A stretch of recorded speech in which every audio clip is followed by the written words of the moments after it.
Railway group ডির পরীক্ষা কিন্তু আমাদের সামনেই রয়েছে এবং 2025-26-এ যে রেলওয়ে গ্রুপ ডির পরীক্ষাটা হয়ে গেল সেই পরীক্ষা কিন্তু 101টা শিফট ছিল।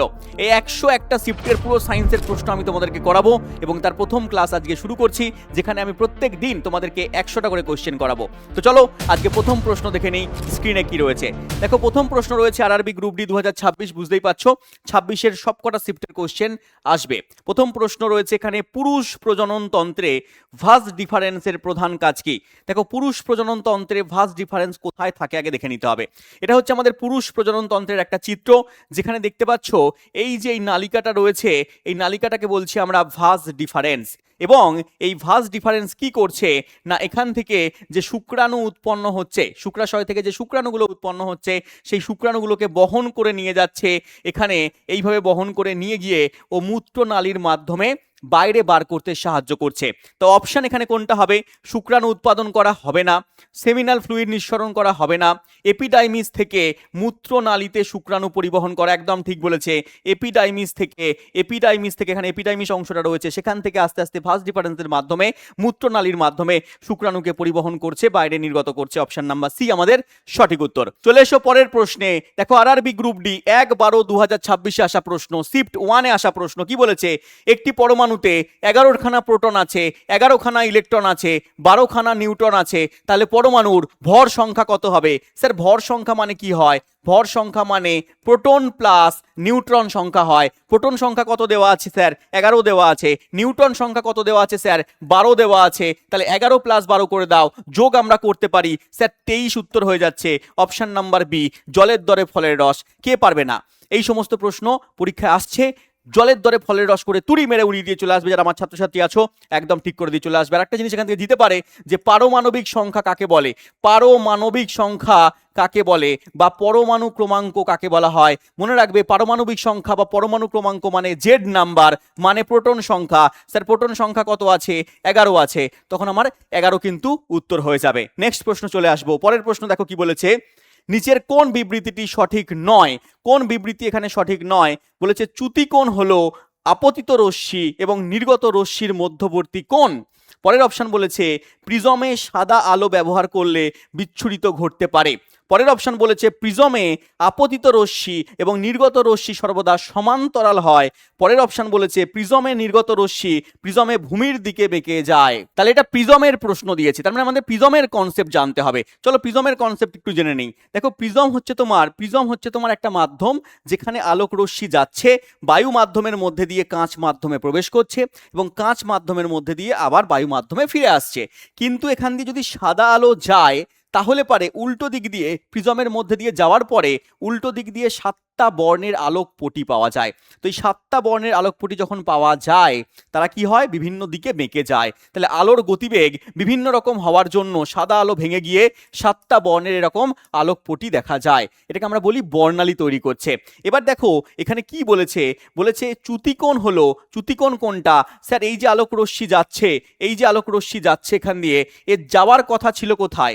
এর যাওয়ার কথা ছিল সোজাসুজি, কিন্তু ও কোন দিক দিয়ে গেল? ও গেল প্রথমে বায়ু মাধ্যম থেকে কাঁচ মাধ্যমে গেল, কাঁচ মাধ্যম থেকে আবার বায়ু মাধ্যমে চলে এলো। তার মানে ও যাওয়ার কথা ছিল সোজা, ও গেল কিন্তু এই পথে। তাহলে চ্যুতি ঘটলো কোনটা? এই পার্টটা। তাহলে এইটা হচ্ছে তোমার চ্যুতিকোণ। তার মানে আপতিত রশ্মি আর প্রতিসৃত রশ্মির মধ্যে কোনটা হচ্ছে চ্যুতিকোণ? তাহলে এখানে কি বলেছে? আপতিত রশ্মি এবং নির্গত রশ্মির মধ্যে মধ্যবর্তী কোণ। তার মানে এটা ঠিক বলেছে। এখানে সঠিক নয় কোনটা জানতে চেয়েছে, তার মানে এটা সঠিক, এটা তার মানে উত্তর হবে না। পরেরটা বলেছে প্রিজমে সাদা আলো ব্যবহার করলে বিচ্ছুরণ ঘটতে পারে।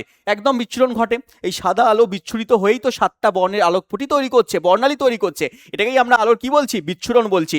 এই সাদা আলো বিচ্ছুরিত হয়ে গিয়ে 7টা আলো তৈরি করছে। তার মানে এটা আমার ঠিক বলেছে।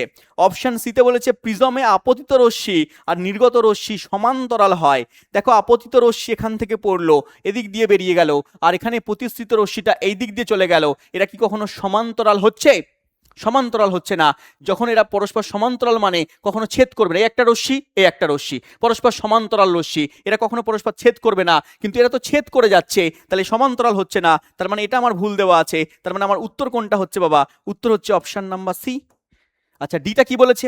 বলেছে প্রিজমের নির্গত রশ্মি প্রিজমের ভূমির দিকে বেঁকে যায়। একদম প্রিজমের থেকে যে রশ্মিটা নির্গত হচ্ছে দেখো ভূমির দিকে বেঁকে যাচ্ছে, তার মানে এটাও আমার ঠিক বলেছে, ভূমির দিকে বেঁকে যাচ্ছে, তার মানে ঠিক বলেছে, তাহলে অপশান ডি আমার ঠিক, তাহলে অপশান সি এখানে আমার ভুল উত্তর। তার মানে তোমাকে একটা প্রশ্নের উত্তর করতে গেলে কিন্তু কনসেপ্ট জানতে হবে, কনসেপ্ট না জানলে কিন্তু হবে না। নেক্সট চলে এসো, বলেছে বিচ্ছুরণের ফলে পর্দায় প্রাপ্ত 7টা রঙের পটিকে কি বলা হয়? আমি একটু আগেই বললাম বিচ্ছুরণ হওয়ার পরে 7টা বর্ণের যে আলোক পটি পাওয়া যায় তাকে আমরা কি বলি স্যার? স্পেকট্রাম বা বর্ণালী বলে থাকি। অপশন এ কিন্তু আমার সঠিক উত্তর। দেখো এই প্রশ্নটা আরআরবি গ্রুপ ডি 1/12/2026 হবে, 1/12/2026 শিফট 2 তে আসা প্রশ্ন। আর আগের প্রশ্নটা দেখো শিফট 1 এ 1/12/2026 শিফট 1 এ আসা প্রশ্ন। তাহলে শিফট 1 এও দিয়েছে প্রশ্ন প্রিজম থেকে, শিফট 2 তেও দিয়েছে, অন্যান্য শিফটেও দেবে, তারপর সেগুলো আমরা দেখবো আস্তে আস্তে। চলো পরের প্রশ্নে আমরা চলে আসি। দেখো এখানে কি বলেছে, গ্রিন হাউস প্রভাবের জন্য মূলত কোন গ্যাস দায়ী এবং জীবাশ্ম জ্বালানি পোড়ালে কোনটা নির্গত হবে? গ্রিন হাউস গ্যাস কোনটা এখানে জানতে চেয়েছে। Oxygen, hydrogen, carbon die oxide, nitrogen. জলের দরে ফলের রস, কার্বন ডাই অক্সাইড, CO2 এখানে আমরা গ্রিন হাউস গ্যাস বলি। CO2 সঙ্গে আর কোন কোন gas green house gas? CO2 তো একটা গ্রিন হাউস গ্যাস, তার সঙ্গে সঙ্গে আর কোনটা কোনটা গ্রিন হাউস গ্যাস? দেখো CH4 এটাকে আমরা মিথেন বলি, মিথেন একটা গ্রিন হাউস গ্যাস, তার সঙ্গে H2O এটাকে আমরা জলীয় বাষ্প বলি, এই জলীয় বাষ্প একটা green house gas. Sir N2O nitrous oxide, N2O nitrous oxide একটা গ্রিন হাউস গ্যাস। এগুলো মনে রাখবে, এই সবগুলো হচ্ছে তোমার এক একটা করে গ্রিন হাউস গ্যাস। বাদ বাকিগুলো গ্রিন হাউস গ্যাসের মধ্যে পড়ে না। অক্সিজেন, হাইড্রোজেন, নাইট্রোজেন এরা গ্রিন হাউস গ্যাস নয়। নেক্সট কোশ্চেন বলেছে স্থির অবস্থায় থাকা 4 কেজি ভরের, অঙ্ক দিয়ে দিয়েছে বলতে বলতে, ভালো করে দেখো এখানে খুব সোজা অঙ্ক দিয়েছে। স্থির অবস্থায় থাকা, যখনই স্থির অবস্থায় বলবে, যখনই স্থির অবস্থায় বলবে মনে রাখবে আমি ক্লাসে করিয়েছি স্থির অবস্থা মানে প্রাথমিক বেগ 0, ইউ এর মান 0। বলেছে 4 কেজি ভর, বলেছে বস্তুর ভরের মান হচ্ছে 4, তার মানে এম এর মান হচ্ছে 4 কেজি দেওয়া আছে, মাস। তারপরে কি বলেছে ব্লকের ওপরে 20 নিউটন বল প্রয়োগ করলে, তাহলে বল দেওয়া আছে, ফোর্স হচ্ছে 20 নিউটন। বলেছে বল প্রয়োগ করলে 5 সেকেন্ড ধরে কাজ করে, বলটা 5 সেকেন্ড সময় ধরে কাজ করে, টি দেওয়া আছে 5 সেকেন্ড। ব্লকটি চূড়ান্ত গতিবেগ কত? অন্তিম বেগ ভি এর মান জানতে চেয়েছে, ভি এর মান জানতে চেয়েছে। আমরা ফর্মুলা জানি V equal to U plus A T, তো V equal to U plus A T আমরা জানি ঠিক আছে, কিন্তু আমরা V equal to U plus A T দিতে পারবো না, কারণ এর মান আমি জানি না। তাহলে এর মান আমাকে বার করে নিতে হবে। স্যার আমরা জানবো এর মান পেয়ে যাব, F equals to M A formula জানি, তো F equals to M A formula দিয়ে আমরা এর মান বার করতে পারবো, কারণ A is equal to F by M চলে আসবে। হ্যাঁ স্যার চলে আসবে। এফ এর মান কত বাবা? 20, স্যার বসিয়ে দিন, এফ এর মান হচ্ছে 20।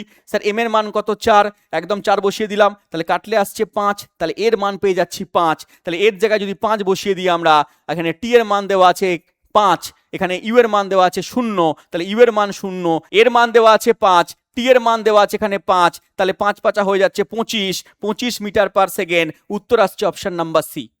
জলের দরে ফলের রস লাগছে কিনা, এরকম কোশ্চেন আসলে অ্যান্সার করতে পারবে কি পারবে না? যারা কোর্সের ভেতরে আছো তারা তো পারবেই পারবে, আর যারা এখানে ইউটিউব অনেকদিন ধরে ফলো করো আমাকে, তারাও এই সমস্ত কোশ্চেন কিন্তু জলের দরে ফলের রস করে উড়িয়ে দেবে। আর যারা এখনো প্রিপারেশন করছো না তাদেরকে বলবো প্রিপারেশন শুরু করো ভাই, এখন কিন্তু সময় হাতে কম, এখন থেকে প্রিপারেশন শুরু করলে মোটামুটি 5-6 মাস লাগবে তোমাকে সিলেবাস শেষ করতে। এবং তুমি যদি ভাবো স্যার আমি রেলে চাকরি করতে চাই, আমি রেলে একটা জব পেতে চাই, সেটা এনটিপিসির হোক, সেটা আরপিএফ হোক, সেটা গ্রুপ ডি হোক, বা সেটা এলপি হোক, সেটা টেকনিশিয়ান হোক, যাই হোক না কেন আমি রেলে জব করতে চাই, তাহলে কিন্তু এই সমস্ত জিনিসপত্র তোমাকে পড়তে হবে, ঘুরিয়ে ফিরিয়ে কোশ্চেন দেবে। এটা গ্রুপ ডিতে দিয়েছে মানে এমন নয় যে গ্রুপ ডিতেই দেবে, এটা তোমাকে এনটিপিসি পরীক্ষা দিতে পারে, এলপি দিতে পারে, টেকনিশিয়ান দিতে পারে, আরপিএফ পরীক্ষা দিতে পারে। তো তোমাকে কিন্তু প্রিপারেশন করতে হবে। আর প্রিপারেশন যদি আমাদের সঙ্গে থেকে করতে চাও তাহলে তোমাকে যেতে হবে ইও স্টাডি অ্যাপের মধ্যে, কারণ ইও স্টাডি অ্যাপের মধ্যে 02 Pro 6.0 কিন্তু আমাদের চলছে, যেখানে আমাদের সিলেবাস প্রায় হাফের বেশি শেষ হয়ে গেছে। তুমি ওগুলো রেকর্ডের আকারে কিন্তু পেয়ে যাবে, ওগুলো সঙ্গে সঙ্গে তৎক্ষণাৎ রেকর্ডের আকারে পেয়ে যাবে, এবং বাদবাকিগুলো লাইভ ক্লাস তুমি করতে পারবে। পরে যেগুলো রেকর্ডের আকারে আছে ওগুলো কিন্তু তুমি আস্তে আস্তে লাইভে কিন্তু পেয়ে যাবে। তো কোথায় যুক্ত হবে? ইও স্টাডি অ্যাপে যুক্ত হবে। রেলওয়ে ফাউন্ডেশন রেলওয়ের জন্য রয়েছে। আর যদি ভাবো স্যার আমি এসএসসি পরীক্ষা করতে চাই, এসএসসি পরীক্ষা দিতে চাই, তাহলে এসএসসির জন্য এসএসসি ফাউন্ডেশন রয়েছে, আর পুলিশের জন্য রয়েছে পুলিশ ফাউন্ডেশন। বা তুমি যদি সাবজেক্ট ওয়াইজ ভাবো স্যার আমি এই সাবজেক্টটা কমজোরি, সায়েন্সে কমজোরি, তো সায়েন্সটা তুমি এখান থেকে করতে পারো, জেনারেল সায়েন্স 6.0 আমি করাচ্ছি, বাদবাকি সাবজেক্টগুলো এখানে রয়েছে, তুমি এখান থেকে কিন্তু যুক্ত হতে পারো, যে কোনো সাবজেক্ট ওয়াইজ ব্যাচও কিন্তু নিতে পারো। এর জন্য তোমাকে ডাউনলোড করতে হবে আমাদের ইও স্টাডি অ্যাপ। ইও স্টাডি অ্যাপ কোথায় পাবে? গুগল প্লে স্টোরে চলে যাও, ডাউনলোড করো। এবং আমাদের রিসেন্ট শুরু হয়েছে পঞ্চায়েত ব্যাচ 2026, কারণ পঞ্চায়েতে প্রচুর ভ্যাকেন্সি আসছে, পঞ্চায়েতে ভ্যাকেন্সির জন্য পঞ্চায়েতের ব্যাচ শুরু হয়েছে, এখানে তুমি ভর্তি হয়ে স্পেশাল অফার কিন্তু নিতে পারো। এছাড়া পিএসসি মিসলিনিয়াসের ব্যাচ রয়েছে আমাদের 2026, এছাড়া আমাদের রয়েছে এসএসসি জিডি 2027, তুমি যে পরীক্ষার জন্য প্রিপারেশন করছো সেই পরীক্ষার জন্য কিন্তু জয়েন করতে পারো। এবং তার সঙ্গে সঙ্গে এই সব সুযোগ সুবিধাগুলো পেয়ে যাবে। তুমি ফ্রি পিডিএফ মক টেস্ট পাবে, লাইভ ক্লাস করতে পারবে, লাইভ ক্লাস যদি না করতে পারো সেগুলো রেকর্ডের আকারে তোমার কাছে থাকবে, যতদিন কোর্সের অ্যাক্সেস থাকবে তুমি কিন্তু লাইভ ক্লাসগুলো দেখতে পারবে। এবং এখানে শর্ট ট্রিক্সের মাধ্যমে, স্টোরি টেলিংয়ের মাধ্যমে, কনসেপ্টের মাধ্যমে কিন্তু ক্লাস করানো হয়। এবং আরও বিস্তারিত জানতে কন্ট্যাক্ট নাম্বার স্ক্রিনে রয়েছে, তুমি কিন্তু কল করে নেবে। চলে এসো পরের কোশ্চেনে। নিচের কোনটি যৌন প্রজননকারী প্রাণীদের মধ্যে জেনেটিক বৈচিত্র্যকে নিশ্চিত করছে? বলেছে অপশন এতে দেখো, সন্তান উভয় পিতামাতার কাছ থেকে জিন পাচ্ছে। উভয় পিতামাতা, পিতার থেকেও পাচ্ছে, মাতার থেকেও পাচ্ছে। অপশন বিতে বলেছে শরীরের ভেতরে নিষেক ঘটছে। শরীরের ভেতরে কি নিষেক ঘটছে? সিতে বলেছে মাইটোসিস দ্বারা গ্যামেট গঠিত হচ্ছে। মাইটোসিস প্রক্রিয়া গ্যামেট তৈরি হচ্ছে। অপশন ডিতে বলেছে শুধুমাত্র একজন অভিভাবক জড়িত রয়েছে, পিতা বা মাতা যে কোনো একজন রয়েছে।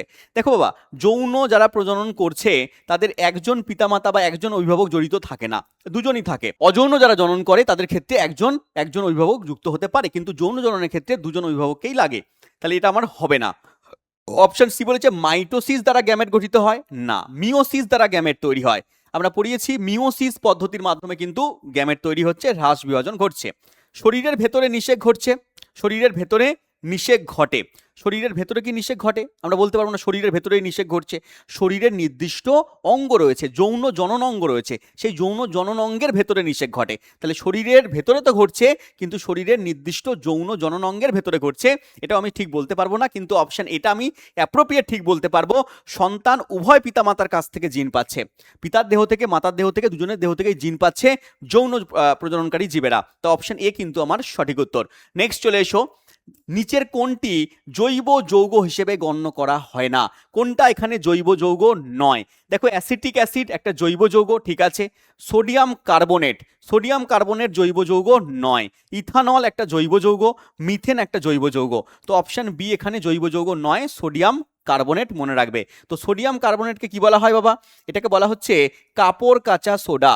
সোডিয়াম কার্বনেট, এর সঙ্গে সঙ্গে লেখা থাকে Na2CO3, 10H2O অনেক বইতে দেওয়া থাকে, 10H2O অনেক বইতে দেওয়া থাকে, Na2CO3, 10H2O, কাপড় কাঁচা সোডা। অনেকবার পরীক্ষায় দিয়েছে, মনে রাখবে। রেলওয়ের পরীক্ষাতে দিয়েছে, এসএসসির পরীক্ষায় দিয়েছে, আমাদের স্টেট লেভেলের পরীক্ষাতেও কিন্তু দিয়েছে। কাপড় কাঁচা সোডা, Na2CO3, 10H2O। আর একটা আছে কি বাবা? আর একটা মনে রাখবে, খাবার সোডা। বারবার বলি, যখনই কাপড় কাঁচা সোডার নাম আসে তখনই খাবার সোডার নাম আসে, যখনই রাধার নাম আসবে তখনই কৃষ্ণের নাম আসবে, ওই জন্য যখনই শিবের নাম আসবে তখনই পার্বতীর নাম আসবে, যখনই লক্ষ্মীর নাম আসবে তখনই নারায়ণের নাম আসবে, যখনই কাপড় কাঁচা সোডার নাম আসবে তখনই খাবার সোডার নাম আসবে। তো খাবার সোডার নাম কি হবে? Sodium bicarbonate, NaHCO3, NaHCO3। Clear? আর বাদ বাকি নামগুলো তোমরা পড়ে রাখবে, এগুলো ইম্পর্টেন্ট। চলে এসো নেক্সট কোশ্চেনে। বলেছে বোরের পরমাণু মডেল অনুযায়ী ইলেকট্রনগুলো নিউক্লিয়াসকে কেন্দ্র করে ঘোরে। বোরের পরমাণু মডেল, দেখো বোর বাবু একটা পরমাণু মডেল দিয়েছিলেন। বোরের আগে রাদারফোর্ড বলে একজন বিজ্ঞানী ছিলেন, তিনি একটা পরমাণু মডেল দিয়েছিলেন। তিনি বলেছিলেন যে নিউক্লিয়াসকে কেন্দ্র করে যে কোনো বৃত্তাকার কক্ষপথে ইলেকট্রনগুলো ঘোরে। কিন্তু পরবর্তীকালে দেখা গেল এটা ভুল। যে কোনো বৃত্তাকার কক্ষপথে ইলেকট্রনগুলো ঘুরতে পারে না, যে কোনো পথে ঘুরলে ধাক্কাধাক্কি খাবে, তাই না, অসুবিধা হবে। তাই তারপরে বোর এলেন, বোর বলেন না দাদা, যে কোনো কক্ষপথে ঘোরেন না, নির্দিষ্ট কতগুলো কক্ষপথ রয়েছে, নির্দিষ্ট কতগুলো বৃত্তাকার কক্ষপথ রয়েছে, যে বৃত্তাকার কক্ষপথগুলোতে ইলেকট্রনগুলো ঘোরে এবং নির্দিষ্ট সংখ্যায় ঘোরে। এটা কে বললেন? বোর বললেন। তাহলে এখানে উত্তর কি আসছে আমার? দেখো বাবা, উত্তর রয়েছে নির্দিষ্ট কক্ষপথে ঘোরে। তাহলে ইলেকট্রনগুলো নির্দিষ্ট কক্ষপথে ঘুরবে এবং সেই কক্ষপথের সংখ্যা পরবর্তীকালে দেখা গেল 7খানা হয়। প্রথম কক্ষপথ হচ্ছে কে কক্ষপথ, পরমাণুর নিউক্লিয়াস হচ্ছে এটা। নিউক্লিয়াসের মধ্যে তোমরা জানো প্রোটন আর নিউট্রন একসঙ্গে থাকে এবং তারপরে কক্ষপথগুলোতে ইলেকট্রন থাকে। কে কক্ষপথ প্রথম কক্ষপথ, তারপরে এল কক্ষপথ, এম কক্ষপথ, এন কক্ষপথ, ও কক্ষপথ, পি কক্ষপথ, কিউ কক্ষপথ। এরকম 7টা কক্ষপথ থাকতে পারে। কারোর ক্ষেত্রে 2টো থাকতে পারে, 3টে থাকতে পারে, 4টে থাকতে পারে, ম্যাক্সিমাম 7টা থাকতে পারে। ঠিক আছে? তো এই প্রথম কক্ষপথে ইলেকট্রন সংখ্যা 2টো হবে, দ্বিতীয় কক্ষপথে 8টা হবে, তৃতীয় কক্ষপথে 18টা হবে। এরকম করে করে নির্দিষ্ট কক্ষপথে ইলেকট্রনের সংখ্যা কিন্তু নির্দিষ্ট পরিমাণ রয়েছে। নেক্সট চলে এসো, কোষে লাইসোজোমের ভূমিকা কি? কোষের মধ্যে লাইসোজোমের কাজ কি? দেখো, লাইসোজোমকে একটা নাম দেওয়া হয়, আমরা জানি সুইসাইড ব্যাগ। লাইসোজোমকে কি বলা হয় বাবা? সুইসাইড ব্যাগ বা আত্মঘাতী থলি বলা হয়। আত্মঘাতী থলি কাকে বলা হয়? লাইসোজোমকে বলা হয়। তাহলে এ কি এটিপি তৈরি করে? না, এটিপি তৈরি করে না। তাহলে এটিপি কে তৈরি করে? এটিপি তৈরি করে কোষীয় অঙ্গাণুদের মধ্যে মাইটোকন্ড্রিয়া। মনে রাখবে, মাইটোকন্ড্রিয়া কি করছে? এটিপি তৈরি করছে। গ্লুকোজকে ভেঙে গ্লুকোজ থেকে এটিপি তৈরি করছে মাইটোকন্ড্রিয়া। আর এটিপি আরেকটা ভাবে তৈরি করা যায়, যখন সালোক সংশ্লেষ প্রক্রিয়া হয় তখন উদ্ভিদদের দেহের মধ্যে এডিপি প্লাস পিআই যুক্ত হয়ে এটিপি তৈরি হয়। সেটা কে করে? সেটা হচ্ছে তোমার উদ্ভিদদের দেহের মধ্যে কে তৈরি করছে না, ক্লোরোপ্লাস্ট তৈরি করছে। মনে রাখবে, উপাদান পরিবহন করছে। উপাদান পরিবহন করা কার কাজ? লাইসোজোমের কাজ না দাদা। প্রোটিন সঞ্চয় করা কার কাজ? প্রোটিনকে সংশ্লেষ করা বা প্রোটিন সঞ্চয় করা রাইবোজোমের কাজ। মনে রাখবে, রাইবোজোমকে প্রোটিন ফ্যাক্টরি বলা হচ্ছে, তো রাইবোজোম এখানে সঠিক উত্তর হতো, কিন্তু এখানে দেওয়া আছে কি বাবা? লাইসোজোমের কাজ। বহিরাগত উপাদানকে হজম করা, একদম ঠিক বলেছে, অপশন নাম্বার ডি, বহিরাগত উপাদানকে হজম করছে। অপশন নাম্বার ডি আমার সঠিক উত্তর। Next question sir, 15 centimetre focus দৈর্ঘ্যের একটি অবতল দর্পণ। দেখো, আলো থেকে পরীক্ষায় প্রশ্ন কিন্তু আসছে, পরীক্ষায় প্রশ্ন এসেছে, পরীক্ষায় প্রশ্ন আসবে। তুমি পড়ো চাই না পড়ো, আলো চ্যাপ্টার ভালো করে পড়তে হবে। এক একটা শিফটে দুটো করে, এক একটা শিফটে তিনটে করে মুখে গুঁজে দিচ্ছে আলোর প্রশ্ন। তাহলে এখানে দেওয়া আছে, দেখো 15 সেন্টিমিটার ফোকাস দৈর্ঘ্যের একটা অবতল দর্পণের 30 সেন্টিমিটার সামনে একটা বস্তুকে রাখা হয়েছে। তাহলে ফোকাস দৈর্ঘ্য দেওয়া আছে, ফোকাস দৈর্ঘ্য এফ এর মান দেওয়া আছে কত? 15 সেন্টিমিটার। আর 30 সেন্টিমিটার সামনে বস্তুকে রাখা হয়েছে, তাহলে বস্তু দূরত্ব হচ্ছে ইউ এর মান 30 সেন্টিমিটার। বলেছে এখানে প্রতিবিম্বের দূরত্ব কত? ভি এর মান এখানে জানতে চেয়েছে। দেখো, পরীক্ষায় তুমি যদি ছবি পারো, এই সমস্ত কোশ্চেনের ছবি জানতে হবে, যে বস্তু এখানে থাকলে তার ছবি কোথায় তৈরি হবে। তোমাকে একটুখানি দেখাই। দেখো, বস্তু এখানে আগে দেখি অবতল দর্পণটা কি। দেখো, অবতল দর্পণ হচ্ছে এইটা, অবতল দর্পণ হচ্ছে এটা, যার মাঝখানটা কি হচ্ছে? নিচু, দুপাশটা কি হচ্ছে? উঁচু, এ পাশটা কি হয়েছে? প্রলেপ দেওয়া আছে। আলোক রশ্মি কোন দিক দিয়ে আসবে? এদিক দিয়ে আসবে। আলোক রশ্মি এই পাশ দিয়ে আসবে। এই পুরো বৃত্তকে যদি আমরা কমপ্লিট করি, গোল করে দিই, তাহলে এর একটা কেন্দ্র পাবো। সেই কেন্দ্রকে আমরা সি নাম দেবো। এটাকে বলি আমরা বক্রতা কেন্দ্র। এই বক্রতা কেন্দ্র, এবং এখানে এই যে এখানে আমাদের দর্পণটা আছে, এর মধ্যবিন্দু হচ্ছে মেরু। তাহলে মেরু, এটা হচ্ছে বক্রতা কেন্দ্র, এটা হচ্ছে আমাদের বক্রতা কেন্দ্র, এটা হচ্ছে মেরু। এর ঠিক মাঝখানে রয়েছে আমাদের ফোকাস। কি রয়েছে? আমাদের ফোকাস বিন্দু রয়েছে। তাহলে মুখ্য ফোকাস বলি বা ফোকাস বিন্দু আমরা নাম দিই, এফ দিয়ে আমরা ডিনোট করি। এবারে দেখো কি বলেছে, বস্তু এদিকেই থাকবে, বস্তু এদিকেই থাকবে সবসময়, দর্পণের সামনেই থাকবে। ওর প্রতিবিম্ব আমার এপাশে গঠিত হতে পারে, ওপরে হতে পারে, নিচে হতে পারে, ওপাশে হতে পারে। এবার গল্প হচ্ছে যে 15 সেন্টিমিটার ফোকাস দৈর্ঘ্য, যদি এটা 15 সেন্টিমিটার হয়, এটা যদি আমার 15 সেন্টিমিটার হয়, তাহলে বলেছে এখানে, তাহলে কি বলেছে? 30 সেন্টিমিটার সামনে বস্তুকে রাখা হয়েছে। তাহলে এটা যদি 15 সেন্টিমিটার হয়, আমি একটু আগেই বললাম যে বক্রতা কেন্দ্র আর এখানে মেরুর মধ্যবিন্দু আমার ফোকাস।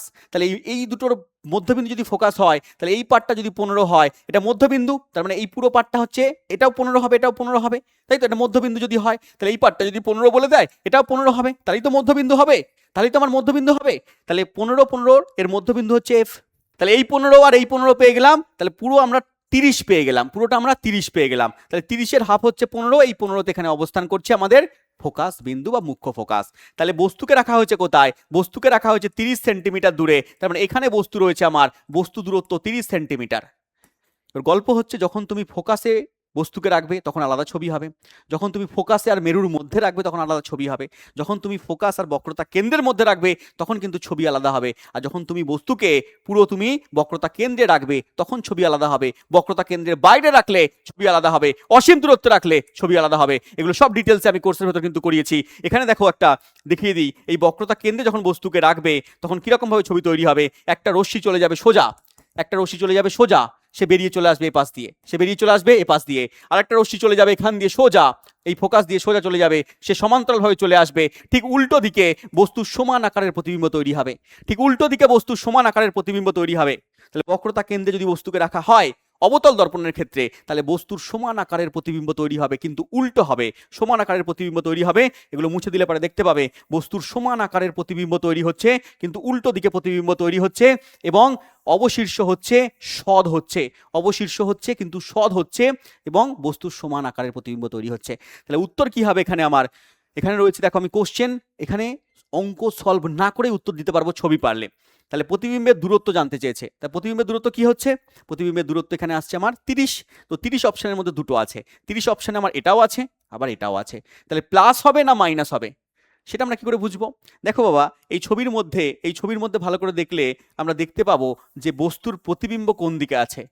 দেখো, বস্তুর প্রতিবিম্ব এই দিকে আছে, বস্তু এদিকে আছে, প্রতিবিম্ব এদিকে আছে। আমরা ছোটবেলায় গ্রাফ করেছিলাম, তো গ্রাফের মধ্যে আমরা জানি যে এটা যদি আমার এটা যদি আমার মূল বিন্দু হয় তাহলে এই দিকে আমার হয় এক্স এর পজিটিভ দিক, এক্স অক্ষের পজিটিভ দিক, তাই তো? এক্স এর এটা পজিটিভ দিক, আর এদিকটা হয় এক্স অক্ষের নেগেটিভ দিক। তা আমার যদি আমরা এটাকে এই যে দর্পণটাকে আমরা এখানে মূল বিন্দু ধরে নিই, তাহলে এর এপাশে বস্তু আছে, এপাশে প্রতিবিম্ব আছে, তাহলে বস্তু এপাশে প্রতিবিম্ব এপাশে, তাহলে মাইনাস হবে, ইউ এর মান মাইনাস হবে, বস্তু দূরত্ব প্রতিবিম্বের দূরত্ব ভি এর মান মাইনাস হবে, তাহলে দুটোর মানই কি হবে? মাইনাস হবে। যদি আমার এপাশে থাকতো তাহলে তখন ভি এর মান কি হতো? মাইনাস হতো। স্যার ইউ কি এপাশে থাকতে পারে? বস্তু এপাশে থাকতে পারে? থাকতে পারে না। বস্তু সবসময় সামনেই থাকবে, বস্তু দূরত্ব ইউ এর মান সবসময় মাইনাসেই হবে, তো বস্তু মাইনাসে হবে। এফ এর মান স্যার তাহলে কি হবে? এফ তো এপাশেই আছে, এফ এর মানও মাইনাসে হবে, এফ এর সিম্বল ওখানে মাইনাসই আসবে। তাহলে এখানে উত্তর কিন্তু আমার -30 হয়ে যাচ্ছে, অপশন নাম্বার ডি। আশা করছি বুঝতে পারলে। আর যাদের কনসেপ্ট এখনো ক্লিয়ার হয়নি, এই সমস্ত অঙ্ক দেখে ভয় পাচ্ছ, ঘাবড়াচ্ছ, তাদেরকে বলবো বেসিক থেকে তোমাকে পড়তে হবে, ইও স্টাডি অ্যাপে যুক্ত হতে হবে, তাহলে কনসেপ্ট কিন্তু এগুলো সব ক্লিয়ার হয়ে যাবে। নেক্সট চলে আসো, পরের প্রশ্ন দেখে নিই। নিচের কোনটি তরঙ্গের বিস্তার সঠিকভাবে সংজ্ঞায়িত করে? তরঙ্গের বিস্তার কাকে বলে? দেখো, তরঙ্গের বিস্তার, যদি একটা পেন্ডুলামকে তুমি ঝুলিয়ে দাও, তাহলে ও এখান থেকে যাবে, এদিকে গেল, আবার এদিক থেকে আসবে, আবার এদিকে যাবে, আবার এদিকে আসবে। তো এরকমভাবে পেন্ডুলাম দুলবে, একটা পেন্ডুলাম ভাবো, ঠিক আছে? যাচ্ছে, আসছে, যাচ্ছে, আসছে। তাহলে এই যে এটা এটা যদি সাম্যাবস্থান হয়, হ্যাঁ, তাহলে এখান থেকে সর্বাধিক একটা দূরত্ব যাচ্ছে, এই সর্বাধিক যে দূরত্বটা যাচ্ছে আবার ফিরে আসছে, এদিকেও সর্বাধিক দূরত্ব যাচ্ছে, ফিরে আসছে, তাহলে সাম্যাবস্থান থেকে সর্বাধিক যে দূরত্বটা সেটাকে বলছি আমরা বিস্তার, সেটাকে বলছি আমরা কি? বিস্তার। পড়তে হবে নেই কোনো নিস্তার, তাহলে সাম্যাবস্থান থেকে কণা সর্বোচ্চ সরণ বা সর্বোচ্চ দূরত্বকে আমরা বলছি বিস্তার। এগুলো পড়তে হবে, নেই কোনো নিস্তার। নেক্সট কোশ্চেন চলে আসো। স্যার ফর্মিক অ্যাসিডের সংকেত কি? ফর্মিক অ্যাসিড হচ্ছে পিঁপড়ের হুলে, হাত দিও না ভুলে, বারবার বলেছি, পরীক্ষায় পড়ে যাবে। পিঁপড়ের হুলে, মনে রাখবে, পিঁপড়ের হুলে কি পাওয়া যায়? ফর্মিক অ্যাসিড পাওয়া যায়। আচ্ছা, বলতায় কোথায়? বলতার মধ্যে কি অ্যাসিড পাওয়া যায়? বলতার হুলের মধ্যেও ফর্মিক অ্যাসিড পাওয়া যায়, পড়ে রাখবে। স্যার সংকেত কি হবে? সংকেত হচ্ছে HCOOH। এটা হচ্ছে একটা কার্বক্সিলিক অ্যাসিড, এটা হচ্ছে একটা কার্বক্সিলিক অ্যাসিড। তাহলে জৈব অ্যাসিড, কার্বক্সিলিক অ্যাসিড, পরীক্ষায় দেয় এই কার্বক্সিলিক অ্যাসিডের গ্রুপের নাম কি? এর গ্রুপের নাম হচ্ছে, দেখো, COOH আছে, তাহলে COOH যদি থাকে সেটা হচ্ছে কার্বক্সিলিক অ্যাসিডের কি হচ্ছে? গ্রুপ হয়ে যাচ্ছে। এবং মনে রাখবে এই ফর্মিক অ্যাসিডের সঙ্গে আরেকটা দিয়ে দেয় অ্যাসিটিক অ্যাসিড। এই অ্যাসিটিক অ্যাসিড আমি একটু আগেই বলেছিলাম, অ্যাসিটিক অ্যাসিড কোথায় পাওয়া যায়? ভিনিগারের মধ্যে পাওয়া যায়। এর সংকেত কি হয়? CH3COOH। এও দেখো COOH, যত COOH থাকবে শেষে সেটা হচ্ছে কার্বক্সিলিক অ্যাসিড, জৈব অ্যাসিড, মনে রাখবে। নেক্সট কোশ্চেন, পরের প্রশ্ন কি বলেছে? চুম্বক বলরেখা সম্পর্কে নিচের কোন বিবৃতিটি সঠিক? চুম্বক বলরেখা, দেখো তোমাকে দেখাই, চুম্বক, এই চুম্বকের মধ্যে চারপাশে, এই চুম্বকের চারপাশের অঞ্চল জুড়ে চুম্বকের একটা বিস্তার রয়েছে, চুম্বক ক্ষেত্র রয়েছে। দেখবে চুম্বকের ঠিক কাছে নিয়ে যাবে কোনো একটা বস্তুকে, কাছে ঠিক একটু আগে নিয়ে যাবে, ও টেনে নেবে, আকর্ষণ করে নেবে, তাহলে ওই অঞ্চল জুড়েও চুম্বকের বিস্তার রয়েছে। চুম্বক যত বড় হবে, চুম্বকের শক্তি যত বেশি হবে, তার বিস্তার তত বেড়ে যাবে। তড়িৎ ক্ষেত্রের ক্ষেত্রে, মানে তড়িতের ক্ষেত্রে তড়িৎ ক্ষেত্র তৈরি করে, চুম্বকের ক্ষেত্রে চুম্বক ক্ষেত্র তৈরি করে, তড়িতের ক্ষেত্রেও সেম হয়। তুমি একটা মনে করো ইলেকট্রিসিটি যাচ্ছে, হ্যাঁ, ইলেকট্রিক কারেন্ট যাচ্ছে, তুমি ওর একটু আগে চলে যাবে, ও তখন টেনে নেবে, বাবা টেনে নিচ্ছে, ঠিক আছে? তেমনভাবে চুম্বকের একটু আগে তুমি বস্তুকে নিয়ে যাবো, টেনে নেবে, তাহলে এটা হচ্ছে চুম্বক ক্ষেত্র। আর এই চুম্বক ক্ষেত্রগুলো নির্দেশ করে কি? চুম্বক বলরেখা। চুম্বক বলরেখা কিভাবে তৈরি হয়? মনে করো একটা এস পোল আছে, একটা এন পোল আছে, তাহলে এখানে এন মানে উত্তর মেরু, এস মানে দক্ষিণ মেরু, তাহলে উত্তর মেরু থেকে দক্ষিণ মেরু পর্যন্ত এরকমভাবে বলরেখা তৈরি হয়, এরকমভাবে বৃত্তাকার বলরেখা তৈরি হয়, বৃত্তাকার বলরেখা তৈরি হয়, এদিকেও সেমভাবে বৃত্তাকার বলরেখা তৈরি হয়। তাহলে বাইরে, চুম্বকের বাইরে ভালো করে যদি আমরা দেখি, আমি একটা বলরেখা দিয়ে দেখাচ্ছি, দেখো, চুম্বকের বাইরে এন থেকে শুরু হয়ে এসে গিয়ে কিন্তু শেষ হচ্ছে, বাইরে এন থেকে শুরু হয়ে এসে শেষ হচ্ছে। আর ভেতরের দিকে দেখো ভালো করে, ভেতরের দিকে দেখো কোন দিকে যাচ্ছে? এস থেকে শুরু করে এন এর দিকে যাচ্ছে। তাহলে বাইরে, চুম্বকের বাইরে এন থেকে শুরু করে এস এর দিকে যাচ্ছে, উত্তর থেকে শুরু করে দক্ষিণ মেরুর দিকে যাচ্ছে। আর চুম্বকের ভেতরে ঠিক উল্টো হচ্ছে, এস মানে দক্ষিণ মেরু থেকে শুরু করে উত্তর মেরুর দিকে যাচ্ছে, হচ্ছে চুম্বক বলরেখা। আর চুম্বক বলরেখা কখনো পরস্পরকে ছেদ করে না। চুম্বক বলরেখা, দুটো বলরেখা, তিনটে বলরেখা পরস্পরকে ছেদ করবে না, এরা সমান্তরাল ভাবে যাচ্ছে, বৃত্তাকার ভাবে কিন্তু যাচ্ছে। তাহলে উত্তর কি আছে? চুম্বক বলরেখা সম্পর্কে কোন বিবৃতিটি সত্য? সত্য দেখে নিই। চুম্বকের ভেতরে বলরেখা উত্তর থেকে দক্ষিণে যায়, চুম্বকের ভেতরে বলরেখা কি উত্তর থেকে দক্ষিণে যাচ্ছে? না, দক্ষিণ থেকে উত্তরে যাচ্ছে, বাইরে উত্তর থেকে দক্ষিণে যাচ্ছে, তার মানে এটা আমার ভুল বলেছে, তাহলে এটা আমার ভুল দেওয়া আছে অপশন এ। পরেরটা বলেছে চুম্বকের বাইরে বলরেখা উত্তর থেকে দক্ষিণে যায়, চুম্বকের বাইরে বলরেখা উত্তর থেকে দক্ষিণে যাচ্ছে, ঠিক বলেছে, বাইরে উত্তর থেকে দক্ষিণে যাচ্ছে, তার মানে ঠিক আছে, অপশন বি আমার ঠিক। পরের দুটো আমি চেক করে নিই। বলরেখা যেখানে ঘন সেখানে চুম্বক ক্ষেত্র দুর্বল, না, যেখানে বলরেখা বেশি থাকবে চুম্বক ক্ষেত্র সেখানে বেশি হবে না, তাহলে এটা আমার ভুল দেওয়া আছে। বলরেখাগুলো মেরুতে পরস্পরকে ছেদ করে, একটু আগেই বললাম এরা পরস্পরকে ছেদ করবে না, কখনোই দুটো বলরেখা পরস্পরকে ছেদ করবে না, তাহলে এটা আমার ভুল, সরি এটা আমার ভুল, তাহলে আমার অপশন নাম্বার বি কিন্তু সঠিক, পড়ে রাখতে হবে। নেক্সট কোশ্চেন, স্যার সুষম গতিতে ইউনিফর্ম মোশন সম্পর্কে নিচের কোন বিবৃতিটি ভুল? কোনটা এখানে ভুল বলেছে? দেখো, যদি সুষম গতি থাকে, ইউনিফর্ম মোশন থাকে, তার কোনো ত্বরণ থাকবে না, ঠিক বলেছে। সময়ের সাথে গতিবেগ পরিবর্তিত হবে না, সময়ের সঙ্গে সঙ্গে গতিবেগ পরিবর্তন হবে না, তাহলে সুষম গতিবেগ হবে কি করে, সুষম বেগে চলবে কি করে, গতিবেগ পরিবর্তন হবে না, অপশন বি ভুল, তাহলে ভুলটা এখানে আমার ঠিক উত্তর হবে। পরের দুটো অপশন দেখে নাও, বস্তু সমান সময়ের ব্যবধানে সমান দূরত্ব অতিক্রম করবে, একদম, সেই জন্য তো সুষম গতিবেগ বলছি। বেগ অপরিবর্তিত থাকবে, একদম, বেগ অপরিবর্তিত থাকবে, সমান সমান সময়ের অবকাশে সমান সমান দূরত্ব যাবে, বেগ অপরিবর্তিত থাকবে, ত্বরণ শূন্য হয়ে যাবে, তাকে আমরা কি বলবো, সুষম গতিবেগ বলবো। তো উত্তর কি হবে? উত্তর হচ্ছে option number B. Next, sir স্বাভাবিক অবস্থায় নিচের কোন কার্বন যৌগটি নীল কালিবিহীন শিখায় জ্বলতে থাকবে? কোনটা কোনটা নীল কালিবিহীন শিখায় জ্বলতে থাকবে? ডিজেল, কাঠকয়লা, ইথানল, কেরোসিন। দেখো, এর মধ্যে তুমি দেখো ইথানল, তাহলে ইথানলের সংকেত হচ্ছে C2H5OH, এটা হচ্ছে ইথাইল অ্যালকোহল বা ইথানল।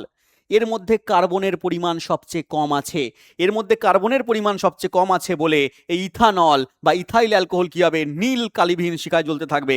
বাদ বাকি সবার মধ্যে কি হয়েছে, কার্বনের পরিমাণ কিন্তু 10টা 12টা করে কার্বন রয়েছে, তো সেখানে কিন্তু ভালো করে কার্বন, এবং কার্বন এগুলো অসম্পৃক্ত অবস্থায় রয়েছে, এই জন্য কি হবে না, এগুলোর মধ্যে পুরোপুরি কার্বন নীল শিখায় কালিবিহীন অবস্থায় জ্বলতে পারবে না। চলে এসো পরেরটা। ধাতু পরিশোধনে তড়িৎ বিশ্লেষণ পদ্ধতিতে তড়িৎ প্রবাহ চালনা করলে অশুদ্ধ ধাতুটি থেকে তড়িৎ বিশ্লেষ্য দ্রবীভূত হয় কোথায়? দেখো, তড়িৎ বিশ্লেষণ একটা থাকে অ্যানোড, একদিকে থাকে ক্যাথোড, তোমাকে ছবির মাধ্যমে দেখাই। দেখো, একদিকে রয়েছে অ্যানোড, একদিকে রয়েছে ক্যাথোড। মনে করো তুমি কপার ধাতুকে শুদ্ধ করবে, কপার ধাতুকে শুদ্ধ করার জন্য তুমি অশুদ্ধ কপারকে অ্যানোডের মধ্যে রেখে দেবে, অশুদ্ধ কপারকে অ্যানোডে রাখবে, আর বিশুদ্ধ কপারকে তুমি ক্যাথোডের মধ্যে রাখবে। আর যে দ্রবণটা দেবে এখানে তড়িৎ বিশ্লেষ্য, তার নাম হচ্ছে CuSO4, কিউপ্রিক সালফেট দ্রবণ তুমি এখানে দিয়ে দেবে, বা কপার সালফেট দ্রবণ তুমি দিয়ে দেবে। তাহলে কি হবে না, এই অশুদ্ধ কপার থেকে আস্তে আস্তে, অশুদ্ধ কপার থেকে কপারটা ক্ষয় পাবে, ক্ষয় পেয়ে আস্তে আস্তে চলে যাবে কোথায়, ক্যাথোডের মধ্যে জমা হবে, ক্যাথোডের মধ্যে জমা হতে থাকবে। তাহলে অশুদ্ধ কপারকে তুমি অ্যানোডের মধ্যে রাখবে, সেটা জমা হবে কোথায়, ক্যাথোডে শুদ্ধ কপার জমা হবে। আর এই অ্যানোডের মধ্যে এটা ক্ষয় পেতে পেতে, অ্যানোড ক্ষয় পেতে পেতে কপার আস্তে আস্তে ক্যাথোডের দিকে চলে যাবে, অ্যানোডের শেষে থকথকে কাদার মতো পদার্থ পড়ে থাকবে, যাকে আমরা বলি মাড, কাদা, তাকে বলি অ্যানোডের মধ্যে পড়ে আছে বলে অ্যানোড মাড নাম দিই, অ্যানোড মাড। অ্যানোড মাডের মধ্যে কি পড়ে আছে, এখানে অশুদ্ধ পদার্থগুলো পড়ে আছে, কিছু পরিমাণ সোনা, রূপা, প্লাটিনামও অল্প সামান্য পরিমাণে কিন্তু থাকে, মনে রাখবে। নেক্সট চলে এসো, তাহলে উত্তর কি হচ্ছে না, অশুদ্ধ ধাতুকে আমরা অ্যানোডে রাখছি, ক্লিয়ার। নেক্সট, দেখো, একই উপাদানের তৈরি দুটো তারের দৈর্ঘ্য সমান, কিন্তু তাদের প্রস্থচ্ছেদের ক্ষেত্রফলের অনুপাত দেওয়া আছে 1:4, প্রস্থচ্ছেদের ক্ষেত্রফলের অনুপাত 1:4, তাদের রোধের অনুপাত কত হবে? দেখো, আমরা ফর্মুলা জানি যে R = রো L/A, এ মানে হচ্ছে প্রস্থচ্ছেদের ক্ষেত্রফল, এর সঙ্গে আর কিরকম সম্পর্ক, স্যার ব্যস্তানুপাতিক সম্পর্ক। যদি ব্যস্তানুপাতিক সম্পর্ক হয় আর প্রস্থচ্ছেদের ক্ষেত্রফল যদি 1:4 হয়, তাহলে রোধের অনুপাত কি হচ্ছে, উল্টো হবে, 4:1 হয়ে যাবে রোধের অনুপাত। তো উত্তর কত হবে, 4:1। যদি সমানুপাতিক সম্পর্ক হয় তাহলে পারে যেরকমভাবে এখানে আমাদের দৈর্ঘ্য হচ্ছে সমানুপাতিক সম্পর্ক, দৈর্ঘ্য হচ্ছে সমানুপাতিক সম্পর্ক। যদি আমরা দৈর্ঘ্যের অনুপাত বলে দিই যে বলো দৈর্ঘ্যের অনুপাত দেওয়া আছে 3:2, তাহলে রোধের অনুপাত কত হবে? যখন প্রস্থচ্ছেদের ক্ষেত্রফল স্থির আছে বা অপরিবর্তিত আছে, তো প্রস্থচ্ছেদের ক্ষেত্রফলকে অপরিবর্তিত রেখে দৈর্ঘ্যের অনুপাত যদি 3:2 হয়, তাহলে রোধের অনুপাত কত হবে, 3:2 হবে, 3:2 হবে। কিন্তু এখানে দৈর্ঘ্যকে অপরিবর্তিত রেখে প্রস্থচ্ছেদের ক্ষেত্রফলের অনুপাত যদি 1:4 হয়, তাহলে এখানে রোধের অনুপাত উল্টে যাবে, 4:1 হয়ে যাবে, মনে রাখবে। নেক্সট চলে এসো, বলেছে কাজের ওপর ভিত্তি করে নিচের কোন মিশ্রণটি মানুষের শরীরে পাওয়া সমস্ত ধরনের প্রাণী কলার প্রতিনিধিত্ব করে? মানে প্রাণী কলা কত রকম জানতে চেয়েছে, শুদ্ধ ভাষায় প্রাণী কলা কত রকম? স্যার 4 রকম প্রাণী কলা। কি কি কলা? স্যার আবরণী কলা একদম ঠিক, স্যার যোগ কলা একদম ঠিক, পেশি কলা একদম ঠিক, স্নায়ু কলা একদম ঠিক।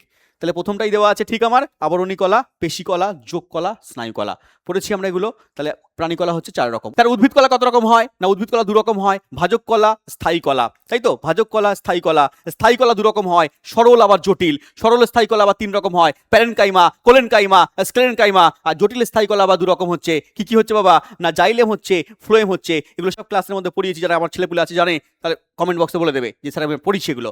নেক্সট কোশ্চেন চলে এসো, নিচের কোন পর্যবেক্ষণটি নিশ্চিত করে যে দ্রবণ একটি আম্লিক? তার মানে আম্লিক দ্রবণ বলেছে, দ্রবণ আম্লিক, তার মানে কোনটা এখানে ঠিক? মিথাইল অরেঞ্জ লাল, ফেনপথ্যালিন গোলাপি, লিটমাস লাল। না, আম্লিক দ্রবণে ফেনপথ্যালিন বর্ণহীন হয়, আম্লিক দ্রবণে ফেনপথ্যালিন বর্ণহীন হয়, ভুল দেওয়া আছে। পরেরটা দেখো, মিথাইল অরেঞ্জ লাল ঠিক দেওয়া আছে, ফেনপথ্যালিন বর্ণহীন ঠিক দেওয়া আছে, লিটমাস লাল বলেছিলাম কাল, একদম ঠিক দেওয়া আছে, অপশন নাম্বার বি। তাহলে আম্লিক দ্রবণে মনে রাখবে, আম্লিক দ্রবণে যে কোনো নির্দেশক, এগুলো সব নির্দেশক, মিথাইল অরেঞ্জ বলো, ফেনপথ্যালিন বলো, লিটমাস পেপার বলো, এগুলো সব হচ্ছে নির্দেশক। এগুলো সবাই আম্লিক দ্রবণে লাল বর্ণ ধারণ করবে, একমাত্র ফেনপথ্যালিন বর্ণহীন হবে। একটা চার্ট তোমাকে দিয়ে দিচ্ছি, পড়ে রাখবে। লিটমাস পেপার আম্লিক দ্রবণে লাল, দেখো আম্লিক দ্রবণে সবাই লাল হচ্ছে, লাল, কিন্তু এখানে বা গোলাপি হচ্ছে, ফেনপথ্যালিন বর্ণহীন হচ্ছে। বাদ বাকি নিরপেক্ষ দ্রবণ ছাড়া ক্ষার দ্রবণটা পড়ে রাখবে, নিরপেক্ষ দ্রবণও পড়ে রাখতে পারো।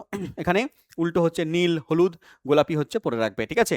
নেক্সট দেখো, একটি মেশিন টি সেকেন্ড সময়ে, একটা মেশিন টি সেকেন্ড সময়ে ডাব্লু জুল কার্য করতে পারে, মেশিনটার ক্ষমতা দেওয়া আছে পি ওয়াট, নিচের কোন সম্পর্কটি সঠিক হবে? দেখো আমরা জানি যে ক্ষমতা সমান সমান কার্য বাই সময়, কার্য করার হারকে ক্ষমতা বলে, কার্য করার হারকে ক্ষমতা বলে। তো কার্য কত আছে? ডাব্লু জুল, ডাব্লু জুল কার্য করছে টি সেকেন্ড সময়ে, তাহলে ডাব্লু বাই টি হচ্ছে ক্ষমতা, পি এর মান, তাহলে P equals to W by T, option number A আমার সঠিক। পড়তে হবে এগুলো, গাণিতিক রূপ। তাহলে ক্ষমতা ইকুয়াল টু কার্য বাই সময়। নেক্সট কোশ্চেন, কোন প্লাস্টিডে রঞ্জক পদার্থ থাকে যা উদ্ভিদকে হলুদ, কমলা, লাল রং দেয়? উদ্ভিদের বিভিন্ন রং তৈরি করতে সাহায্য করে কোন প্লাস্টিড? উদ্ভিদের দেহে 3 রকম প্লাস্টিড থাকে, আমরা পড়েছি, একটা ক্রোমোপ্লাস্টিড, একটা ক্লোরোপ্লাস্টিড, একটা লিউকোপ্লাস্টিড। ক্লোরোপ্লাস্টিড সবুজ হয়, এই জন্য সবুজ উদ্ভিদের পাতা তৈরি হচ্ছে, সালোক সংশ্লেষ করতে পারছে। আর ক্লোরোপ্লাস্টিডের পরে ক্রোমোপ্লাস্টিড হচ্ছে রঙিন হয়, যেটা উদ্ভিদের ফলের রং, ফুলের রং তৈরি করছে। তো এখানে কি উত্তর হচ্ছে আমার? হলুদ, কমলা, লাল রং তৈরি করছে, তার মানে ক্রোমোপ্লাস্টিড উত্তর হবে, অপশন নাম্বার এ। আর একটা আছে লিউকোপ্লাস্টিড, এই লিউকোপ্লাস্টিড কি করছে? খাদ্যকে সঞ্চয় করছে, বর্ণহীন হচ্ছে, সাদা হচ্ছে, তাহলে এই হচ্ছে খাদ্য সঞ্চয় করছে। নেক্সট কোশ্চেন, একটি বস্তুকে সোজা উপরের দিকে ছুড়ে দিলে, আবার একটা অঙ্ক দিয়েছে, একটা বস্তুকে সোজা উপরের দিকে ছুড়ে দিলে এবং এটি সর্বোচ্চ 20 মিটার উচ্চতায় পৌঁছলো। একটা বস্তু আছে, ছুড়ে দিলে উপরের দিকে, হ্যাঁ, স্ট্রেট ভাবে ছুড়লে, তাহলে স্ট্রেট ভাবে এখানে ধরতে হবে, স্ট্রেট ভাবে ছুড়লো, তাহলে 20 মিটার উপরে পৌঁছলো, 20 মিটার উপরের দিকে পৌঁছে গেল, এবং জি এর মান দেওয়া আছে, এখানে জি এর মান দেওয়া আছে, যেটাকে আমরা এ বলি, অ্যাক্সিলারেশন, ত্বরণ নাম দেই, সেটা এখানে জি, সেটা হচ্ছে 10 মিটার পার সেকেন্ড স্কোয়ার। আর এই যে 20 মিটার উপরে পৌঁছলো, এটাকে আমরা এস নাম দিই, এস। এবার বলেছে ছোড়ার সময় বস্তুটার প্রাথমিক গতিবেগ কত ছিল? একটা গতিবেগে ছুড়েছিল, ইউ এর মান কত জানতে চেয়েছে, ইউ এর মান জানতে চেয়েছে। যখন ও সর্বোচ্চ উচ্চতায় পৌঁছবে তখন ওর অন্তিম বেগ 0 হবে, তাহলেই সর্বোচ্চ উচ্চতায় পৌঁছবে। যদি ওর বেগ থাকে তাহলে কি ও সর্বোচ্চ উচ্চতায় যেতে পারবে? তখন তো আরও যাবে উপরে, তাহলে সবচেয়ে উপরে যেতে পারবে না, সবচেয়ে উপরের পয়েন্টে গিয়ে তার বেগ 0 হয়ে যাবে, তার মানে ভি এর মান, অন্তিম বেগের মান 0 হবে। তাহলে এখানে আমরা কি ফর্মুলা দেব?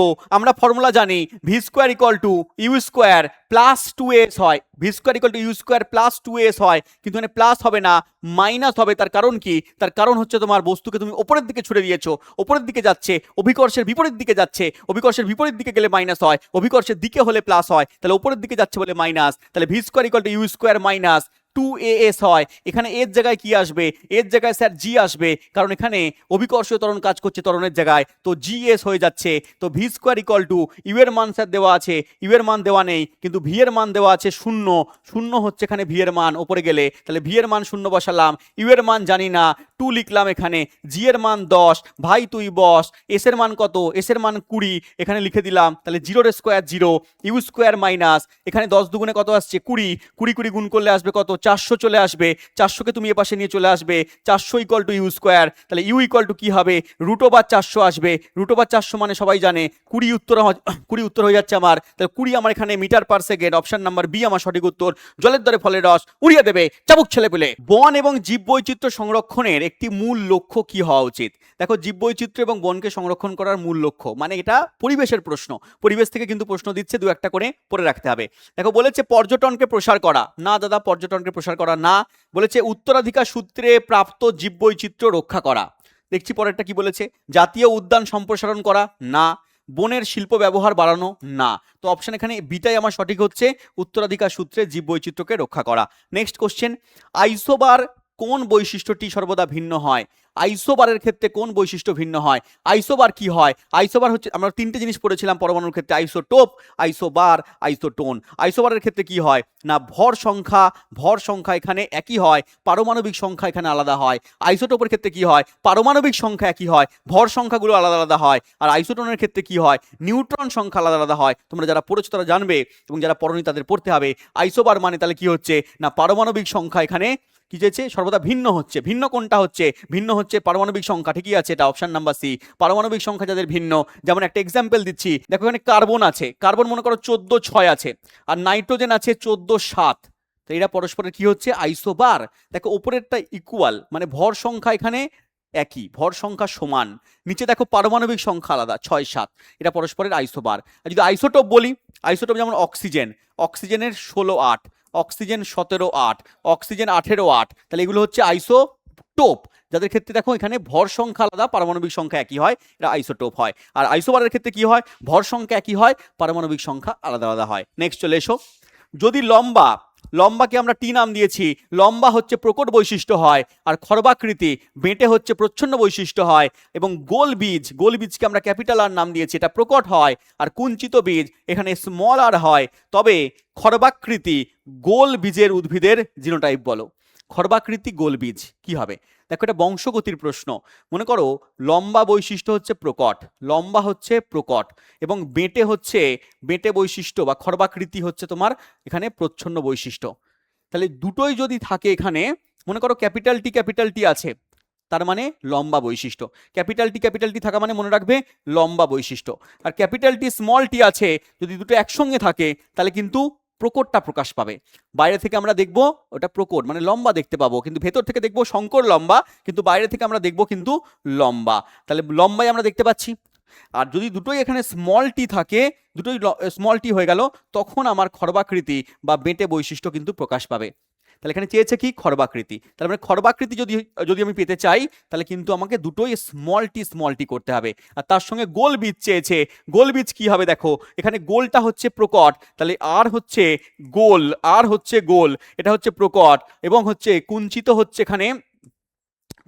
হচ্ছে স্মল আর, এটা হচ্ছে প্রচ্ছন্ন। তার মানে যদি আর থাকে তাহলে তো গোল হবে, এবং যদি ক্যাপিটাল আর স্মল আর থাকে তাহলেও কিন্তু গোলই হবে, শঙ্কর গোল হবে। বাইরে থেকে আমরা গোলই দেখতে পাবো, প্রকটটা প্রকাশ পাবে, কারণ এটা প্রকট, এটা প্রচ্ছন্ন। এবং যদি দুটোই স্মল আর হয় তখন কিন্তু আমার কুঞ্চিত হবে, কারণ দুটোই যদি স্মল আর হয় তখন আমার প্রচ্ছন্ন বৈশিষ্ট্য প্রকাশ পাবে। তো চেয়েছে কি, খর্বাকৃতি গোল বীজ হলে কি হবে, খর্বাকৃতি হলে আমাকে দুটোই স্মল টি নিয়ে আসতে হবে, এবং গোল হতে গেলে পারে আমাকে ক্যাপিটাল আর হতে হবে, বা ক্যাপিটাল আর স্মল আর হলেও চলবে। তাহলে ক্যাপিটাল আর হলেও হবে, বা ক্যাপিটাল আর স্মল আর হলেও হবে। তো উত্তর এখানে কি হবে, উত্তর দেখো স্মল টি ক্যাপিটাল আর দেওয়া আছে, এটা ঠিক আছে। পরেরটা কি দেওয়া আছে, ক্যাপিটাল টি স্মল টি হবে না, ক্যাপিটাল টি দেওয়া আছে হবে না, ক্যাপিটাল টি স্মল টি দেওয়া আছে হবে না। অপশন এ আমার এখানে সঠিক উত্তর হয়ে গেল। তাহলে উত্তর আমার এটাও থাকতে পারে, উত্তর আমার capital small T capital R small আরও হতে পারে। ক্লিয়ার? এই সমস্ত কনসেপ্ট কিন্তু পুরো ডিটেলস আমি করিয়েছি, এইখানে পড়িয়েছি, বংশগতি চ্যাপ্টার দেখবে, এখানে আমি কনসেপ্ট করিয়েছি, ইউটিউবের মধ্যেই আছে ক্লাস, খুঁজে দেখে নেবে। নেক্সট চলে এসো, দেয়া আছে যখন একটি হাইড্রোকার্বন অতিরিক্ত বাতাসে পোড়ানো হয় তখন চূড়ান্ত পণ্যটি সর্বদা কি হয়? যখন কোনো হাইড্রোকার্বনকে পোড়ানো হয়, স্যার হাইড্রোকার্বন মানে কি? হাইড্রোকার্বনের একটা এক্সাম্পল তোমাকে বলছি, মিথেন CH4, তাকে যখন তুমি বাতাসের মধ্যে পোড়াবে তাহলে কি উৎপন্ন হবে? অক্সিজেনের সহকারে পোড়াতে হবে, তোমার কি উৎপন্ন হচ্ছে দেখো, কার্বন ডাই অক্সাইড উৎপন্ন হবে, সঙ্গে জল উৎপন্ন হবে, কার্বন ডাই অক্সাইড আর জল উৎপন্ন হবে। অপশন এ আমার সঠিক উত্তর। মনে রাখতে হবে। নেক্সট কোশ্চেন, কাঁচের প্রিজম, আবার দিয়েছে কোশ্চেন, কাঁচের প্রিজমের মধ্যে দিয়ে সাদা আলো বিচ্ছুরণের জন্য নিচের কোনটা দায়ী? সাদা আলো কেন বিচ্ছুরিত হচ্ছে? সাদা আলোতে কেবল একটি রং থাকে?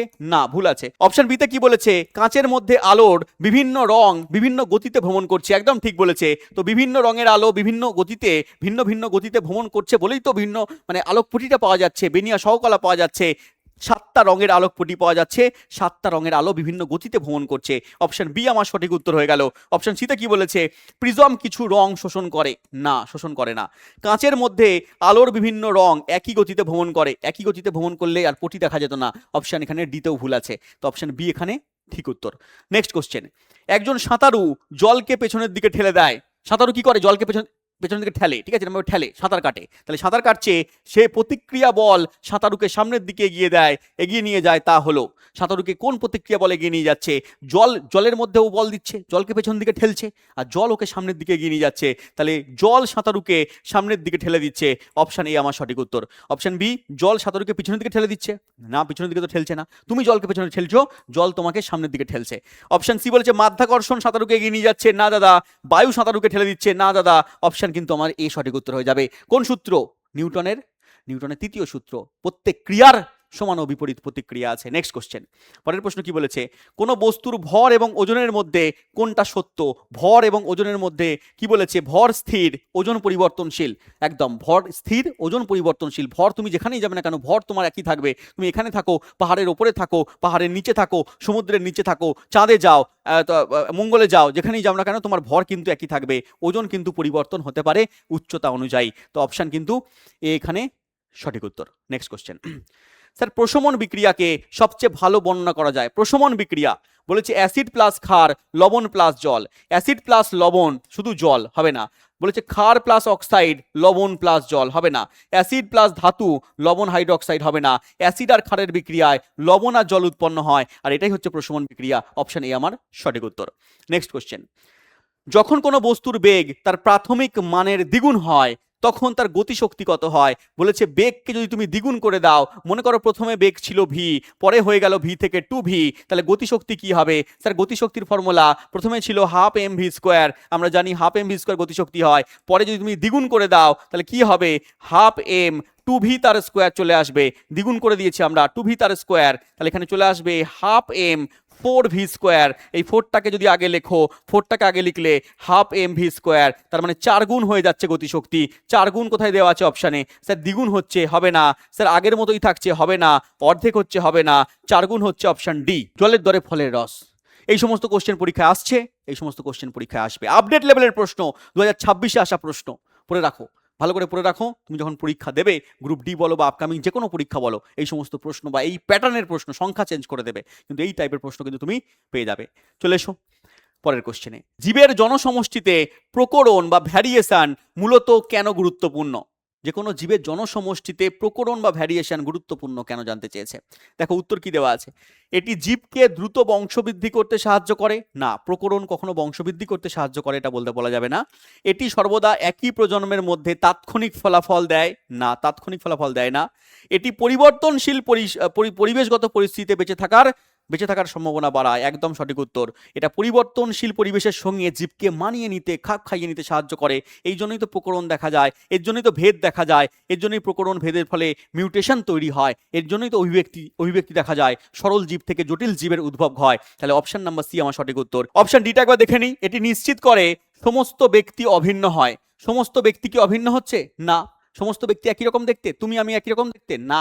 পিতামাতার সঙ্গে সন্তান সন্ততি একই দেখতে হয় না, দুটো যমজ সন্তান একই দেখতে হয় না, তাহলে কি করে একই রকম হবে? তাহলে এটা আমার উত্তর হবে না, অপশন সি আমার সঠিক উত্তর। আচ্ছা, কোশ্চেন কেমন লাগছে তাহলে আমাকে অবশ্যই কমেন্ট বক্সের মধ্যে বলবে। এই টাইপের যদি ক্লাস চাও এবং আমি যে ডেসক্রাইবগুলো করছি যদি আরও বিস্তারিত ডেসক্রাইব করতে চাও সেগুলোও বলবে কমেন্ট বক্সে। এবং এই 101খানা শিফটের কোশ্চেন তোমরা যদি পুরো বিস্তারিতভাবে সমস্ত ক্লাস পরপর চেয়ে যাও, সেটাও কিন্তু কমেন্ট বক্সের মধ্যে তোমাদের যা বক্তব্য সেটা লিখবে। ভালো লাগলেও লিখবে, খারাপ লাগলেও বাবা লিখবে। চলে আসছি আমাদের পরের কোশ্চেনে। দেওয়া আছে নিউক্লিয়ন হলো পরমাণুর ভেতরে থাকা অতি পারমাণবিক কণা।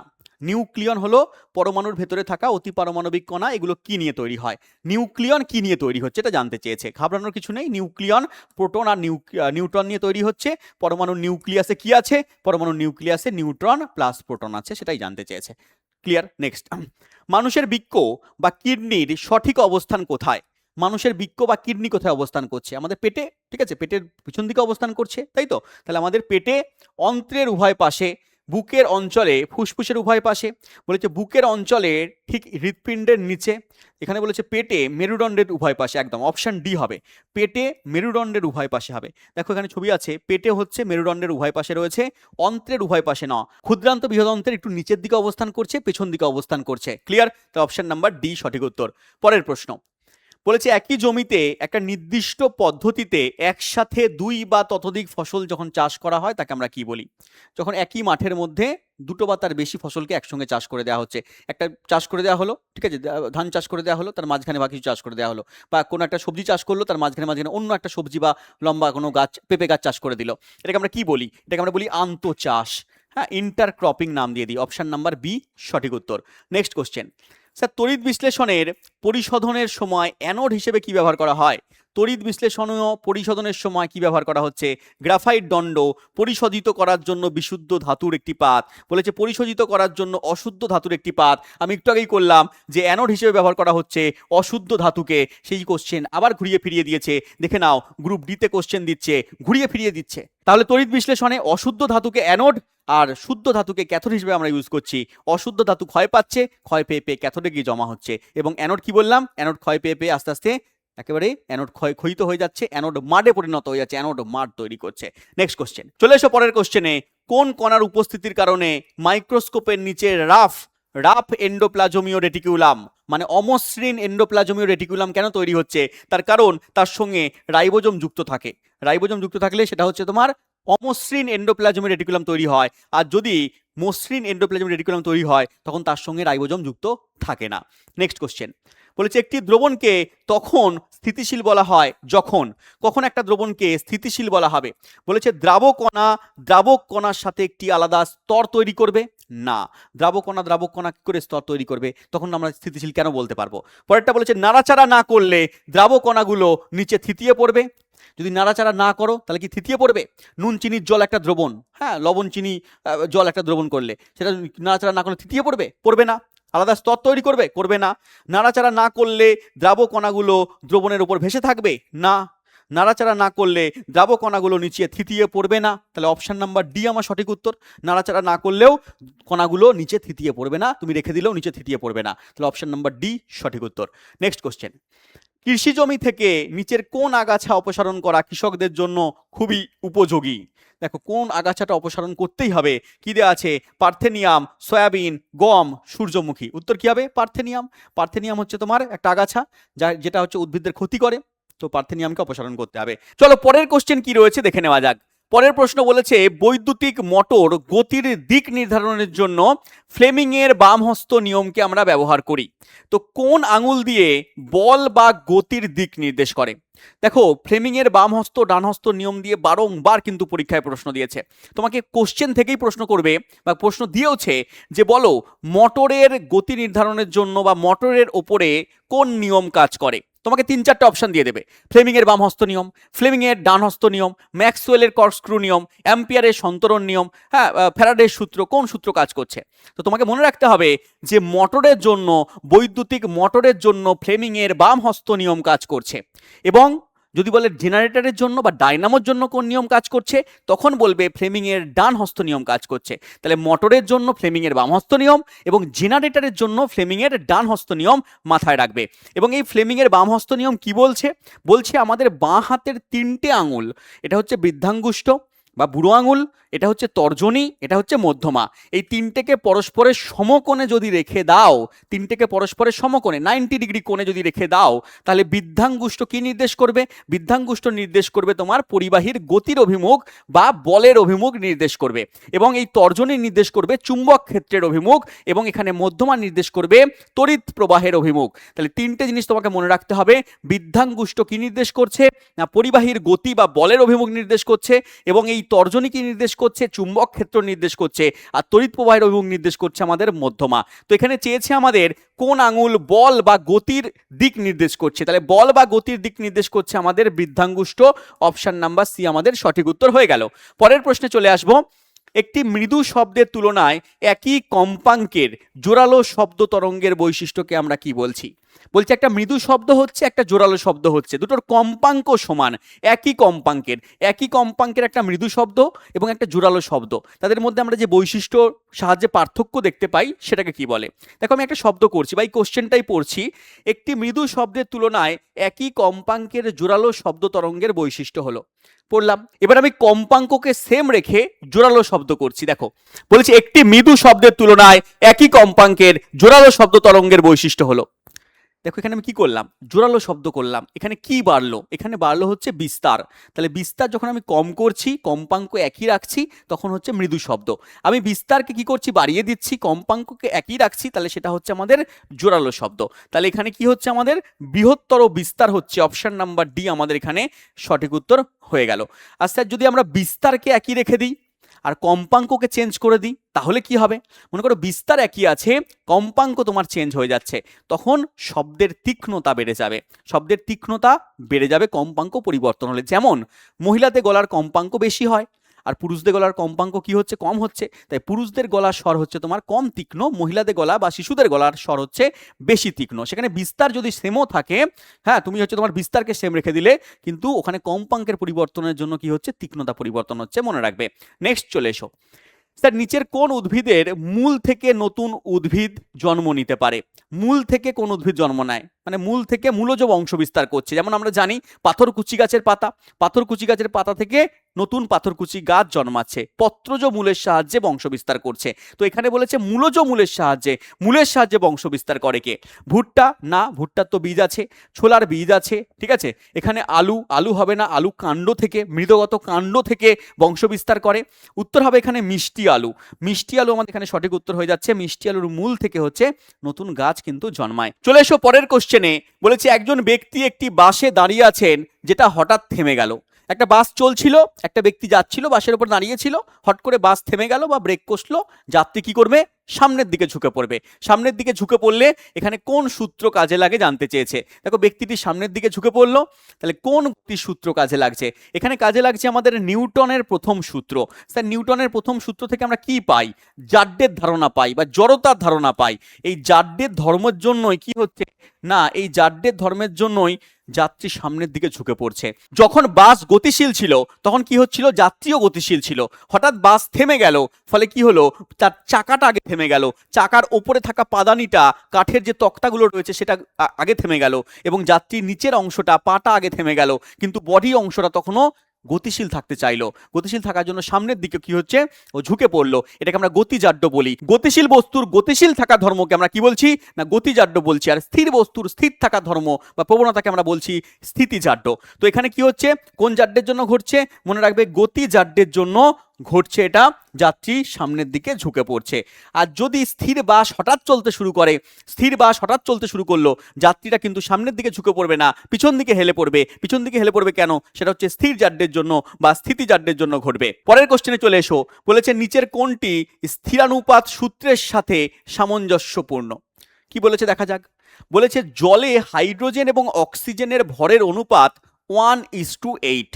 আমরা জানি জল মানে হচ্ছে H2O, এর মধ্যে হাইড্রোজেন আর অক্সিজেনের অনুপাত কত? স্যার হাইড্রোজেন হচ্ছে, আমি এখানে লিখছি, হাইড্রোজেন হচ্ছে H হয় আর অক্সিজেন হচ্ছে O হয়। হাইড্রোজেন দুটো আছে H2, এর জন্য 2 গ্রাম হয়, আর অক্সিজেন একটা আছে পরমাণু, এটা হচ্ছে 16 গ্রাম হয়। তাহলে 2:16, এটা কাটাকুটি করলে 1:8 হয়। তাহলে 1:8 বলেছে, তার মানে এটা ঠিক বলেছে। পরেরটা কার্বন ডাইঅক্সাইডে কার্বন ও অক্সিজেনের ভরের অনুপাত সর্বদা 3:8 বলেছে। দেখো কার্বন ডাইঅক্সাইড হচ্ছে CO2 হয়, এর মধ্যে কার্বন আর অক্সিজেনের অনুপাত, কার্বন হচ্ছে C, অক্সিজেন হচ্ছে O। এবার CO2-র মধ্যে কার্বন একটা আছে, কার্বনের ভর হচ্ছে 12 গ্রাম হয় এবং অক্সিজেনের ভর হচ্ছে 16 গ্রাম করে হয়। তো 16 দুগুণি কত হচ্ছে, এখানে দুটো অক্সিজেন আছে, 16 দুগুণি 32 গ্রাম। তুমি যদি 4 দিয়ে কাটো তাহলে এখানে 3 4 12 দেখতে পাবে, আর এখানে তুমি 4 দিয়ে কাটলে 4 8 32 দেখতে পারবে। তাহলে এখানে 3:8, এটাও আমার ঠিক বলেছে, যে এদের ভরের অনুপাত সবসময় 3:8 হচ্ছে, ঠিক বলেছে। 3 নম্বর কি বলেছে, অ্যামোনিয়ায় নাইট্রোজেন এবং হাইড্রোজেনের অনুপাত 14:1 বলেছে। দেখা যাক, অ্যামোনিয়া হচ্ছে NH3, NH3 হচ্ছে অ্যামোনিয়ার সংকেত, নাইট্রোজেন হচ্ছে N হয়, H2 হাইড্রোজেন হচ্ছে এখানে H হয়। দেখো নাইট্রোজেন এখানে একটাই আছে, NH3 একটাই আছে, তাহলে N এর মান 14 গ্রাম হয়। N এর মান কত হয়? 14 গ্রাম। আর H এর মান হচ্ছে 1 গ্রাম করে হয়, তিনটে আছে, তাহলে 3 গ্রাম হয়ে গেল। 14:3 হওয়ার কথা, দেওয়া আছে 14:1, তার মানে ভুল দেওয়া আছে। তাহলে অপশন এখানে সিটা আমার ভুল দেওয়া আছে। তাহলে এ আর বি সঠিক। এ আর বি কোন অপশনে আছে? স্যার অপশন নাম্বার সিতে আছে, অপশন নাম্বার সি আমার উত্তর হয়ে গেল। আচ্ছা স্যার, এই যে মানগুলো আপনি বসালেন, এই যে কার্বনের মান এখানে 12, এই যে নাইট্রোজেনের মান 14, এই যে হাইড্রোজেন 1 গ্রাম করে বসালেন, অক্সিজেন এখানে বসালেন 16 গ্রাম, তো এই মানগুলো কোথা থেকে পাবো আমরা? এই মানগুলো তোমাকে পড়তে হবে। তোমরা যারা পড়েছো তারা তো জানো, আর যারা আমার স্টুডেন্ট তারা তো এগুলো জানবে, কারণ কোর্সের ভেতরে এগুলো আমি ডিটেলসে পড়িয়েছি। তুমি যদি এখনো না জানো তাহলে কিন্তু তোমাকে বেসিক থেকে পড়তে হবে, কারণ বেসিক থেকে যদি না পড়াশোনা করো, এই সমস্ত কোশ্চেন দিয়েছে পরীক্ষায়। দেখো 2026 একবারও 2026-এ আসা প্রশ্ন, 2026 হবে এটা, 2026-এ আসা প্রশ্ন, এই সমস্ত কোশ্চেন দেখে নেবে। তুমি পরীক্ষায় কিন্তু এই সমস্ত কোশ্চেনের অ্যান্সার করতে পারবে না। তো পড়তে হবে ভালো করে, এই সমস্ত কনসেপ্ট জানতে হবে। নেক্সট চলে এসো। স্যার নিচের কোনটি মানুষের পুরুষ প্রজনন তন্ত্রের অংশ? পুরুষ প্রজনন তন্ত্রের অংশ কোনটা এখানে? স্যার ফ্যালোপিয়ান টিউব, এটা মহিলাদের দেহের মধ্যে আছে। যোনি মহিলাদের দেহের মধ্যে আছে। জরায়ু মহিলাদের দেহের মধ্যে আছে। প্রোস্টেট গ্রন্থি পুরুষদের দেহের মধ্যে আছে। তাহলে অপশন নাম্বার ডি আমার এখানে সঠিক উত্তর হয়ে গেল। নেক্সট প্রশ্ন, নিচের কোনটি কোষের গাঠনিক সংগঠনের অংশ নয়? মানে কোষের অংশ নয় কোনটা? হৃৎপিণ্ড, মাইটোকন্ড্রিয়া কোষে পাওয়া যায়, সাইটোপ্লাজম কোষের মধ্যে পাওয়া যায়, কোষ প্রাচীর কোষের মধ্যে পাওয়া যায়, উদ্ভিদ কোষের মধ্যে পাওয়া যায়, তাও তো কোষের মধ্যে পাওয়া যায়, কিন্তু হৃৎপিণ্ড কোষের মধ্যে পাওয়া যায় না, হৃৎপিণ্ডের মধ্যে কোষ পাওয়া যায়। তো হৃৎপিণ্ড আমাদের এখানে উত্তর হয়ে গেল, অপশন নাম্বার এ। নেক্সট কোশ্চেন, স্যার নিচের কোন উক্তিটি সঠিক? কোন উক্তিটি এখানে সঠিক তোমাকে বলতে হবে। কাজ শুধুমাত্র ঋণাত্মক হতে পারে। কার্য মানে কি শুধু ঋণাত্মক? না, ঋণাত্মক না, বলতে পারবো না। স্যার বলের দিকের ওপর নির্ভর করে কাজ ধনাত্মক বা ঋণাত্মক হতে পারে। একদম, বল কোন দিকে প্রয়োগ করছো তার উপর নির্ভর করবে, বলের দ্বারা কার্য হচ্ছে না বলের বিরুদ্ধে কার্য হচ্ছে, তুমি স্রোতের দিকে যাচ্ছ না স্রোতের বিপরীত দিকে কাজ করছো, তুমি সিঁড়ি দিয়ে ওপরে উঠছো না সিঁড়ি দিয়ে নিচে নামছো। সিঁড়ি দিয়ে যদি ওপরে ওঠো তাহলে তুমি অভিকর্ষ বলের বিরুদ্ধে কাজ করছো, তুমি যদি সিঁড়ি দিয়ে নিচে নামো তাহলে তুমি অভিকর্ষ বলের বিরুদ্ধে নয়, অভিকর্ষ বলের দ্বারা কাজ করছো। এরকমভাবে তোমাকে জানতে হবে যে বলের দিকের ওপরে নির্ভর করছে কার্য ধনাত্মক হবে না ঋণাত্মক হবে। ঠিক বলেছে, কার্য বল বা সরণের উপর নির্ভর করে না। কে বলেছে? কার্য মানেই তো বল ইন্টু সরণ, তোমরা পড়েছো, কার্য মানেই তো বল ইন্টু সরণ, তাহলে কি করে নির্ভর করবে না? কার্যের মান বলের উপরে নির্ভর করে, সরণের উপরে নির্ভর করে, তার মানে ভুল বলেছে। অপশন ডিতে বলেছে কাজ শুধুমাত্র ধনাত্মক হতে পারে না, কার্য ধনাত্মকও হতে পারে, কার্য ঋণাত্মকও হতে পারে, কার্য শূন্য হতে পারে। তাহলে অপশন নাম্বার বি আমার এখানে সঠিক, অপশন বি আমার উত্তর হয়ে গেল। তাহলে এই সমস্ত বুঝতে পারছো কোশ্চেনে কনসেপ্ট আছে, কনসেপ্ট তোমাকে জানতে হবে, কনসেপ্ট না জানলে তুমি অ্যান্সার করে আসতে পারবে না, তাহলে ভুল হয়ে যাবে, নেগেটিভ হয়ে যাবে। নেক্সট, কোষ বিভাজনের কোন পদ্ধতির মাধ্যমে ডিপ্লয়েড ক্রোমোজোম হ্যাপ্লয়েড গ্যামেট তৈরি করে? খুব ইম্পর্টেন্ট, বারংবার করিয়েছি। যখন যৌন জনন হয়, যখন গ্যামেট উৎপন্ন হয়, পুন গ্যামেট উৎপন্ন হয়, স্ত্রী গ্যামেট উৎপন্ন হয়, তখন কি হয়? হ্যাপ্লয়েড ক্রোমোজোম তৈরি হয়ে যাচ্ছে, হ্যাপ্লয়েড গ্যামেট তৈরি হয়ে যাচ্ছে ডিপ্লয়েড ক্রোমোজোম থেকে। আমরা জানি 46খানা ক্রোমোজোম থাকে, 44খানা অটোজোম থাকে, আর দুটো হচ্ছে সেক্স ক্রোমোজোম থাকে। পুরুষদের দেহে XY, আর মহিলাদের দেহে কি থাকে?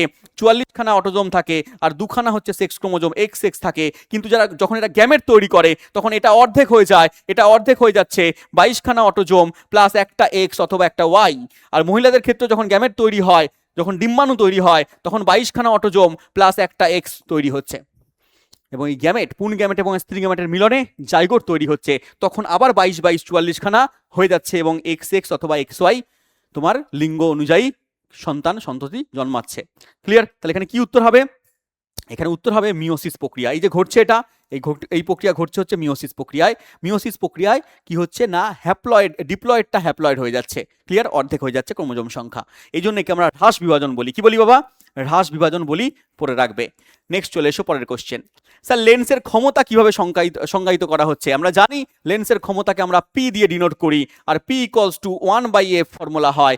এফটা এখানে কিসে হয়? মিটারে হয়। এফটা এখানে কিসে হয়? মিটারে হয়। আর যদি এটাকে আমরা সেন্টিমিটারে করতে চাই তাহলে P = 100/f হবে। এখানে এফটা হচ্ছে সেন্টিমিটারে হয়। তাহলে কি চেয়েছে এখানে? মিটারে প্রকাশ করা ফোকাস দৈর্ঘ্যের অনন্যক। একদম 1/f মানে অনন্যক বোঝাচ্ছে। এই মিটারে প্রকাশ করছি আমরা এফটাকে, সেটা ফোকাস দৈর্ঘ্যের অনন্যক হচ্ছে। তাহলে এফ মানে হচ্ছে ফোকাস দৈর্ঘ্যের অনন্যক 1/f। ক্লিয়ার? তাহলে অপশন নাম্বার এ আমার সঠিক উত্তর হয়ে গেল। নেক্সট কোশ্চেন, যখন একটি পুরু কাঁচের স্ল্যাবে কোনো ছাপানো অক্ষরের ওপর রাখা হয় তখন অক্ষরগুলো ওপর থেকে ওপরে উঠে আছে বলে মনে হয়, এর কারণ কি? যখন কোনো কাঁচের স্ল্যাবে তুমি দেখবে কোনো ছাপানো অক্ষর আছে সেটা উঠে আছে, বা তুমি নর্মালি দেখবে কোনো জলের মধ্যে লাঠিকে প্রবেশ করিয়ে দেখবে সেই লাঠিটা একটু উপরের দিকে উঠে আছে বলে মনে হয়। কেন মনে হয়? তার কারণ একটা মাধ্যম থেকে আলো অন্য মাধ্যমে যাচ্ছে, কাঁচ মাধ্যম থেকে বায়ু মাধ্যমে আসছে, বা জল মাধ্যম থেকে বায়ু মাধ্যমে আসছে, তার ফলে আমরা দেখছি ওটা উপরের দিকে উঠে আছে। এটাকে বলে আলোর প্রতিসরণ। কি বলা হচ্ছে? আলোর প্রতিসরণ বলা হচ্ছে। নেক্সট কোশ্চেন বলেছে, হাঁপানি বা অ্যাস্থমা প্রধানত শ্বাসতন্ত্রের কোন অংশকে প্রভাবিত করে? হাঁপানি রোগ যাদের হয় তাদের কি হয়? তাদের হচ্ছে তোমার ফুসফুস, আমাদের যে ফুসফুস রয়েছে সেই ফুসফুসের মধ্যে যে বায়ু থলি আছে সেগুলোকে আক্রান্ত করছে, যাকে আমরা ইংলিশে বলি ব্রঙ্কিওলস। তাহলে ব্রঙ্কাস, ব্রঙ্কিওলস, উত্তর নাম্বার হচ্ছে বি, অপশন নাম্বার বি আমাদের সঠিক উত্তর, মনে রাখবে। নেক্সট কোশ্চেন, নিচের কোনটি সুষম বৃত্তীয় গতির উদাহরণ? ইউনিফর্ম সার্কুলার মোশন, সুষম বৃত্তাকার গতিতে ঘুরছে কে? না রেল লাইনে চলমান একটা ট্রেন। না ট্রেন কি বৃত্তাকার পথে ঘুরছে? না রাস্তায় ত্বরান্বিত হওয়া একটা গাড়ি, রাস্তায় যাওয়া একটা গাড়ি কি সবসময় বৃত্তাকার পথে ঘুরছে? না বৃত্তাকার পথে ঘুরছে না, এটাও আমার হলো না। উলম্বভাবে ওপরের দিকে ছোড়া একটা বল, উলম্বভাবে বলকে ছুড়ে দিলে সে কি বৃত্তাকার পথে যাবে? না। অপশন ডিতে বলছে স্থির গতিতে ঘুরতে থাকা একটা ফ্যানের ব্লেড, একদম ফ্যানের ব্লেড দেখবে ঘুরছে তো ঘুরছে, ঘুরছে তো ঘুরছে, একটা নির্দিষ্ট স্পিডে, তুমি যে স্পিডে দেবে সেই স্পিডেও ঘুরতেই থাকবে। তাহলে এ হচ্ছে তোমার এখানে, এটা আমার ঠিক উত্তর হবে, এ হচ্ছে আমার সুষম বৃত্তীয় গতিতে ঘুরছে, অপশন নাম্বার ডি আমার সঠিক উত্তর। নেক্সট কোশ্চেন, স্যার জনন প্রক্রিয়ার সময় ডিএনএ প্রতিলিপিকরণ বা ডিএনএ কপি তৈরি করা গুরুত্বপূর্ণ কেন? ডিএনএ প্রতিলিপিকরণ বা ডিএনএ কপি করা গুরুত্বপূর্ণ কেন? অপশন এ কি বলেছে? রক্ত সঞ্চালনের জন্য? না। হজমের জন্য? একদম না। বৈশিষ্ট্যের বংশগতির জন্য? একদম। পিতামাতার বৈশিষ্ট্য সন্তান সন্ততিদের মধ্যে যাবে কিসের মাধ্যমে? এই ডিএনএর মাধ্যমে। এই জন্য ডিএনএ প্রতিলিপিকরণ জরুরি, অপশন নাম্বার সি আমার সঠিক উত্তর, শোষণের জন্য হবে না। নেক্সট কোশ্চেন, স্যার খোলা জায়গায় ধাতব থালায় ন্যাপথালিন বলকে পোড়ালে কি ঘটবে? দেখো ন্যাপথালিনের সংকেত জানো? ন্যাপথালিনের সংকেত হচ্ছে C10H10, C10H10। এর মধ্যে কার্বনের সংখ্যা বেশি। মিথেনের মধ্যে কার্বনের সংখ্যা কত? একটা হয়, CH4। ইথেনের মধ্যে কি হয়? C2H6। ইথিলিনের মধ্যে কি হয়? C2H4 হয়। তাহলে এখানে কি হয়? এর মধ্যে কার্বনের সংখ্যা কম হয়। মিথেন একটা ভালো জ্বালানি, সিএনজির উপাদান, ঠিক আছে? এগুলো হচ্ছে মিথেন, সিএনজির উপাদান, বায়োগ্যাসের উপাদান মিথেন, তার মধ্যে কার্বনের সংখ্যা 1, তাই ভালো জ্বালানি।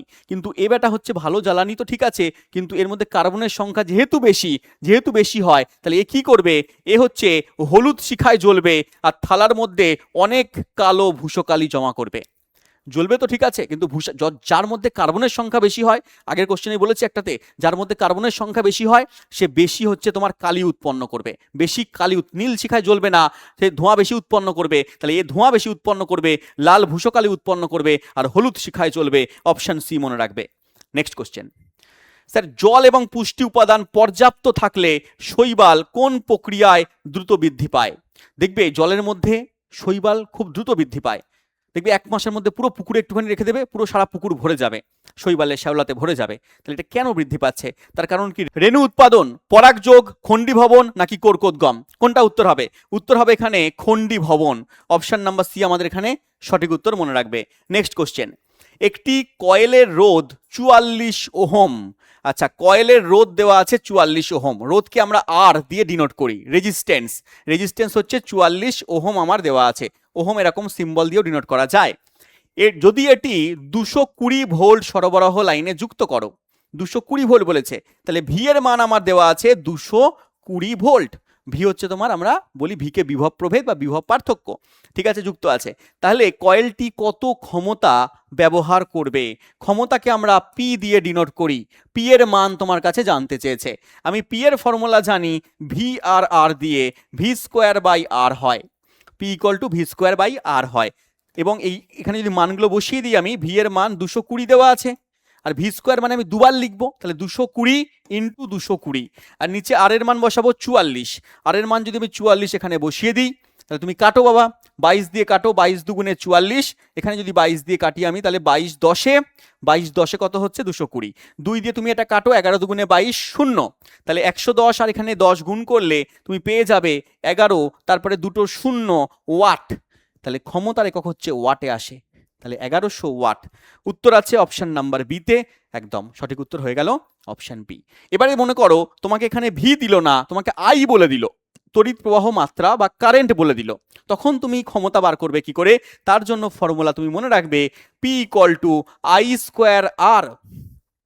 তোমাকে মনে করো এখানে আই বলে দিল বা ভি বলে দিল, আই বা ভি বলে দিল, কিন্তু আরটা বলে দিল না, তখন তুমি কোন ফর্মুলা ইউজ করবে? ক্ষমতা বার করার জন্য তখন আরেকটা ফর্মুলা আছে, P equals to V I, P equals to V I. তাহলে পি এর তিনটে ফর্মুলা হয়ে গেল, একটা P equal to V square by R, একটা P equal to I square R, একটা P equal to V I. তোমার যেখানে যেটা সুবিধা মনে হবে বা যেখানে যেটা মান দেওয়া থাকবে সেই অনুযায়ী তোমাকে বার করতে হবে কোনটা কোন ফর্মুলা ইউজ করতে হবে, কোথায় ইউজ করতে হবে, এগুলো প্র্যাকটিস করতে হবে, অঙ্ক পড়ে পড়ে দেখতে হবে যে এই ফর্মুলা আমাকে এখানে ইউজ করতে হবে, কারণ এখানে আমাকে আর দেওয়া আছে, এখানে ভি দেওয়া আছে, তাহলে এখানে P equal to I square R কাজে লাগবে না, এখানে P equal to V I কাজে লাগবে না, এখানে P equal to V square by আরই কাজে লাগবে। এটা তোমাকে খাটাতে হবে ব্রেন। চলে এসো নেক্সট কোশ্চেন। দেওয়া আছে নিচের কোন বিকল্পটি কালচার ফিশারি, কালচার ফিশারি শব্দটিকে সব থেকে ভালোভাবে বর্ণনা করে? আচ্ছা বাবা দেখা যাক। সামুদ্রিক জল থেকে মাছ ধরা, না, কোনো সামুদ্রিক জলে কোনো মাছ চাষ করা হয় না, সেখান থেকে মাছ ধরাকে আমরা কালচার ফিশারি বলবো না। বলেছে কৃত্রিম উৎস থেকে মাছ সংগ্রহ করা, কৃত্রিম উৎস সেখান থেকে মাছ সংগ্রহ করাকে আমরা কালচার ফিশারি বলবো না, আমরা হচ্ছে তোমার যেখানে চাষ করি, মাছ চাষ কৃত্রিমভাবে চাষ করা হলো, সেখান থেকে মাছ সংগ্রহ করা হলো, তাহলে আমরা সেটাকে বলবো না। বলেছে মাছের চাষ করা, মাছের চাষ করা, আর অপশন ডিতে বলেছে প্রাকৃতিক উৎস থেকে মাছ সংগ্রহ করা, শুধুমাত্র প্রাকৃতিক উৎস যেখানে পুকুর টুকুর রয়েছে সেখান থেকে মাছ সংগ্রহ করা, সেটাকেও আমরা বলবো না। আমরা কালচার ফিশারি মানে শুধু মাছ চাষ করাকে বলবো, সেটা প্রাকৃতিক হতে পারে, সেটা কৃত্রিম হতে পারে, সেটা সামুদ্রিক হতে পারে, যে কোনো জায়গায় মাছ চাষ করার প্রক্রিয়া হচ্ছে কি বাবা? Culture fishery. Option number C আমাদের সঠিক উত্তর। Next question. স্যার একটি বস্তুকে নির্দিষ্ট উচ্চতা থেকে নিচে ফেলে দেওয়া হলো, যদি 3 সেকেন্ড সময় ধরে পড়ে এবং জি এর মান 10 মিটার পার সেকেন্ড স্কোয়ার হয়, তবে তার অন্তিম বেগ কত হবে? দেখো কি কি দেওয়া আছে আমি লিখে নিই। এখানে দেওয়া আছে 3 সেকেন্ড, এই 3 সেকেন্ডকে আমরা টাইম বলি বা টি দিয়ে ডিনোট করি। এখানে দেওয়া আছে জি এর মান, এটাকে আমরা অভিকর্ষজ ত্বরণ বলি। এখানে ত্বরণটা কি? অভিকর্ষজ ত্বরণ আকারে কাজ করছে, অ্যাক্সিলারেশন যাকে আমরা এ দিয়ে ডিনোট করি, এখানে সেটা জি হয়ে যাবে। তাহলে আমি লিখেছি এর জায়গায় হয়ে যাবে জি। এটা দেওয়া আছে 10 মিটার পার সেকেন্ড স্কোয়ার। আর বস্তুটাকে একটা নির্দিষ্ট উচ্চতা থেকে যখন ছাড়ছো তখন তার প্রাথমিক বেগ, ওপর থেকে ছাড়ছো, প্রথম অবস্থায় তার বেগ কত ছিল? ছাড়ার মুহূর্তে তার বেগ 0 ছিল, তাই প্রাথমিক বেগ ইউ এর মান আমি করে দেবো 0। চেয়েছে এখানে কি? অন্তিম বেগ। স্যার ভি এর মান কত? আমরা জানি V equal to U plus A T হয়, এখানে প্লাস হলো নিচের দিকে পড়ছে বলে, অভিকর্ষের দিকে যাচ্ছে বলে প্লাস হলো, আর এটির জায়গায় আমি এখানে জিটি বসিয়ে দেবো, কারণ এর জায়গায় জি বসিয়ে দিয়েছি। তাহলে মানগুলো যদি বসাই, ইউ এর মান 0, এখানে দেখো জি এর মান এখানে 10 এবং টি এর মান এখানে 3, তাহলে 3 10 কত হলো বাবা? 3 10 30 উত্তর হয়ে গেল metre per second. Option number B আমার সঠিক উত্তর। এই টাইপের অঙ্ক আমি বারংবার করিয়েছি, এই টাইপের অঙ্ক পরীক্ষা এসেছে, ছেলেপিলে কমন পেয়েছে। পরের বার যারা পরীক্ষা দেবে, তোমরা যখন পরীক্ষা দেবে এই সমস্ত টাইপের অঙ্ক থাকবে, সংখ্যা চেঞ্জ করে দিতে পারে কিন্তু এই টাইপ একই থাকবে, পড়ে যেতে হবে, এই সমস্ত অঙ্ক খাতার মধ্যে করে নেবে। নেক্সট কোশ্চেন বলেছে কপার সালফেট দ্রবণে জিঙ্কের রড রাখলে কি ঘটবে? কপার সালফেটের দ্রবণ আছে মানে CuSO4 এর দ্রবণ আছে, তার মধ্যে তুমি জিঙ্ক রেখে দিলে, জেডেন এর রড রেখে দিলে কি ঘটবে? তোমরা জানো যে এখানে Cu কে ও অপসারণ করবে, এখানে ZnSO4 চলে আসবে, ZnSO4 প্রতিস্থাপন বিক্রিয়া ঘটবে আর Cu বাইরে চলে যাবে, Cu এখানে চলে আসবে। তাহলে কি করবে? ও যে নীল রঙের দ্রবণটা ছিল সেই নীল রঙের দ্রবণটাকে ফ্যাকাশে করে দেবে, নীল রং আর থাকবে না, কারণ কিউপ্রিক সালফেট বা কপার সালফেট নীল রঙের হয়, তার মধ্যে এখানে কি চলে এসছে? জেডেন চলে এসছে, জিঙ্ক সালফেটের দ্রবণ হয়ে গেছে, তো জিঙ্ক সালফেট ফ্যাকাশে রঙের দ্রবণ তৈরি করে দেবে। অপশন এ আমার সঠিক উত্তর। Next question. স্যার ক্লোরিনের পারমাণবিক ভর ভগ্নাংশ হয় কেন? কারণ ক্লোরিনের পারমাণবিক ভর কত হয়? 35.5 হয়, তোমরা জানো 35.5 ভগ্নাংশ হচ্ছে কেন, দশমিকে আসছে কেন? তার কারণ ক্লোরিনের অনেক কটা আইসোটোপ পাওয়া যায় বলে এর পারমাণবিক ভর ভগ্নাংশে আসে। অপশন বি আমার সঠিক উত্তর। নেক্সট প্রশ্ন। কোন কার্যকরী মূলকে বা কোন ফাংশনাল গ্রুপের মধ্যে অক্সিজেন পরমাণু থাকে না? স্যার কার্যকরী মূলক কার মধ্যে থাকে? জৈব যৌগের মধ্যে থাকে, অর্গানিক এলিমেন্টের মধ্যে থাকে। তোমরা জানো হ্যালো অ্যালকেন, কিটোন গ্রুপের সংকেত তোমাকে বলে দিই CO হয়। তাহলে অক্সিজেন আছে, কার্বক্সিলিক অ্যাসিড COOH হয়। অক্সিজেন আছে, এখানে অ্যালকোহলের গ্রুপ হচ্ছে OH হয়। তাহলে স্যার হ্যালো অ্যালকেনের মধ্যে কি থাকে? দেখো হ্যালো নামের মধ্যে কি আছে? হ্যালোজেন মৌল কোনগুলো? না স্যার ক্লোরিন, তাহলে ক্লোরিন থাকতে পারে। ব্রোমিন, স্যার ফ্লুরিন, তাহলে ক্লোরিন ফ্লুরিন ব্রোমিন এগুলো যখন থাকবে তাকে আমরা বলবো হ্যালো অ্যালকেন, এবং এর মধ্যে অক্সিজেন পাওয়া যাবে না। হ্যালোজেন গ্রুপের মধ্যে অক্সিজেন পড়ে না, তাই হ্যালো অ্যালকেনের মধ্যে কোনো অক্সিজেন থাকবে না। অপশন এ আমার সঠিক উত্তর। নেক্সট প্রশ্ন, ডিম উৎপাদনের জন্য কোন ধরনের পোলট্রি পাখি চাষ করা হয়? আমরা যে ডিম খাই, হ্যাঁ ডিম খাচ্ছি, পোলট্রি এত ডিমের চাহিদা, তো সেই ডিম উৎপাদনের জন্য কোন পোলট্রি পাখি চাষ করা হয়? মিল্চ, কমন কার্প, লেয়ার্স, বয়লার্স। কি উত্তর হবে? বয়লার্স হচ্ছে, মনে রাখবে, মাংসের জন্য। ব্রয়লার কি হয়? মাংসের জন্য। আর লেয়ার্স হচ্ছে ডিমের জন্য। তাহলে লেয়ার্স হচ্ছে একটা মুরগির প্রজাতি যেটা ডিমের জন্য চাষ করা হয়। মোটামুটি ধরে নাও 12 সপ্তাহ, ঠিক আছে, 12 সপ্তাহ পরে কি করে এরা ডিম দিতে শুরু করে, এবং এরা একদিনে অনেক ডিম দেয়। একটা ডিম দেয় না, আমাদের নর্মাল দেশি মুরগিরা কি করে দিনে একটা করে ডিম পারে, অনেক দিন বাদে বাদে ডিম পারে, তাও কম সংখ্যায় ডিম দেয়। এরা দিনে দুটো করে 3টে করে ডিম দিয়ে দেয়, এবং মাত্র 13 সপ্তাহ পর থেকে এরা ডিম দিতে শুরু করে দেয়। ক্লিয়ার? মনে রাখবে, কমন কার্ভ হচ্ছে মাছের চাষকে বোঝানো হচ্ছে। আর মিল্চ কি বাবা? মিল্চ হচ্ছে গবাদি পশু, দুধের জন্য, দুগ্ধ উৎপাদনের জন্য চাষ করা হচ্ছে যে তোমার গবাদি পশু, তাকে বলা হচ্ছে মিল্চ। নেক্সট চলে এসো, পরেরটা বলেছে উক্তি 1, বিভব প্রভেদ ভোল্ট এককে পরিমাপ করা হয়। একদম ঠিক, বিভব প্রভেদকে আমরা ভোল্ট এককেই কিন্তু প্রকাশ করি। 2 নম্বর বলেছে 1 ভোল্ট সমান 1 নিউটন প্রতি কুলম। 1 ভোল্ট সমান 1 নিউটন প্রতি কুলম। না, এটা ভুল বলেছে। 1 ভোল্ট মানে 1 নিউটন প্রতি কুলম বলবো না, 1 ভোল্ট মানে 1 জুল প্রতি কুলম আমরা বলতে পারি। 1 জুল প্রতি coulomb, volt equals to joule by coulomb. তার কারণ বিভব প্রভেদ মানে মনে রাখবে কার্য বাই কি আসবে? আধান। তাহলে কার্যের একক হচ্ছে কি বাবা? জুল। আধানের একক কি আসছে? কুলম। তাই এখানে উত্তর কি হবে? 1 নম্বরটা ঠিক, উক্তি 1 ঠিক। তাহলে অপশন নাম্বার ডি আমার সঠিক উত্তর। ক্লিয়ার? চলে এসো নেক্সট কোশ্চেন। বলেছে একটি শব্দ তরঙ্গের কম্পাঙ্ক 50 হার্জ একটি পূর্ণ তরঙ্গ সম্পন্ন করতে গেলে কত সময় লাগবে? পর্যায়কাল জানতে চেয়েছে, সময় জানতে চেয়েছে। একটা পূর্ণ তরঙ্গ সম্পন্ন করতে যে সময় লাগে তাকে আমরা পর্যায়কাল বলি। এই পর্যায়কালকে আমরা টি দিয়ে ডিনোট করি, ক্যাপিটাল টি দিয়ে ডিনোট করি, এবং কম্পাঙ্ক দেওয়া আছে, এই কম্পাঙ্ককে আমরা এন দিয়ে ডিনোট করি। ফর্মুলা আমরা জানি, টি ইকুয়ালস টু হয় 1/n। তাহলে টি ইকুয়ালস টু এখানে 1/50 চলে আসবে। স্যার 1/50 মানে কত হয়? তুমি ওপর নিচে 2 দিয়ে গুণ করো, তাহলে এখানে 2/100 চলে আসবে। স্যার 2 ঘর আগে দশমিক বসবে, একদম বসবে। তাহলে 0.02 সেকেন্ড হয়ে যাচ্ছে আমার টি এর মান। তার মানে উত্তর আসছে 0.02 সেকেন্ড, অপশন বি। পারছো বুঝতে? এই সমস্ত ফর্মুলা সব কোর্সের ভেতর ডিটেলস আমি পড়াই। এই সমস্ত জিনিসপত্র কি করে এসছে, শব্দের ফর্মুলা এসছে, V equal two N lambda দিয়ে অঙ্ক, এগুলো কিন্তু পরীক্ষা আসছে এবং তোমাকে পড়তে হবে। নিজে থেকে পড়ো, ঠিক আছে, অসুবিধা নেই, নিজে থেকে পড়ো, প্র্যাকটিস করো এখানে, তাহলেও হবে। কিংবা তুমি যদি না পড়ে থাকো, তাহলে মনে হচ্ছে যে পড়া নেই আমার, আমি পারবো না এগুলো, তাহলে তোমাকে বেসিক থেকে পড়তে হবে। আর যদি মনে হয় আমার কাছ থেকে পড়বে, তাহলে চলে যাবে ইয়োর স্টাডি অ্যাপে। নেক্সট, নিচের কোন উদ্ভিদ কলা সালোক সংশ্লেষ প্রক্রিয়া সম্পন্ন করতে পারে? সালোক সংশ্লেষে অংশগ্রহণকারী কলার নাম কি? ক্লোরেনকাইমা, স্ক্লেরেনকাইমা, জাইলেম, ফ্লোয়েম। উত্তর কি হবে? উত্তর হচ্ছে ক্লোরেনকাইমা কলা। এই ক্লোরেনকাইমা হচ্ছে এক ধরনের প্যারেনকাইমা কলার ভাগ। প্যারেনকাইমা কলার একটা ভাগ হচ্ছে ক্লোরেনকাইমা কলা। উদ্ভিদের প্রধানত 2 রকম কলা হয়। কি কি হয়? ভাজক কলা, স্থায়ী কলা। ভাজক কলা, স্থায়ী কলা। স্থায়ী কলা আবার 2 রকম হয়, সরল স্থায়ী কলা, জটিল স্থায়ী কলা। সেই সরল স্থায়ী কলা 3 রকম হয়, প্যারেনকাইমা, কোলেনকাইমা, স্ক্লেরেনকাইমা। সেই প্যারেনকাইমার মধ্যে আবার বিভিন্ন ভাগ আছে, তার মধ্যে একটা হচ্ছে ক্লোরেনকাইমা। এ কি করে? উদ্ভিদের সালোক সংশ্লেষ প্রক্রিয়াকে ত্বরান্বিত করে, মনে রাখবে। নেক্সট কোশ্চেন, প্রজাতির মধ্যে বৈচিত্র্য আনার জন্য কোন জীবন প্রক্রিয়াটি গুরুত্বপূর্ণ? কোন জীবন প্রক্রিয়াটি গুরুত্বপূর্ণ? পরভোজী পুষ্টি? না। পরিবহন? না। স্বভোজী পুষ্টি? না। যৌন জনন? হ্যাঁ। তাহলে প্রজাতির মধ্যে বৈচিত্র্য কে আনছে? যৌন জনন। যৌন জননের মাধ্যমে যে জীব উৎপন্ন হচ্ছে, সেই জীবের মধ্যে নতুন নতুন বৈশিষ্ট্য চলে আসছে। এটাকে আমরা কি বলছি? এটাকে আমরা বলছি ক্রসিং ওভার। ক্রসিং ওভারের কারণের জন্য নতুন নতুন বৈশিষ্ট্য চলে আসে। নেক্সট কোশ্চেন, সক্রিয়তা শ্রেণীর অ্যাক্টিভিটি সিরিজের মাঝখানে থাকা কোন ধাতুকে নিষ্কাশন করা যায়? আমি ধাতুর সক্রিয়তা শ্রেণী তোমাদেরকে পড়িয়েছি, আরেকবার তোমাদেরকে দেখিয়ে দিচ্ছি।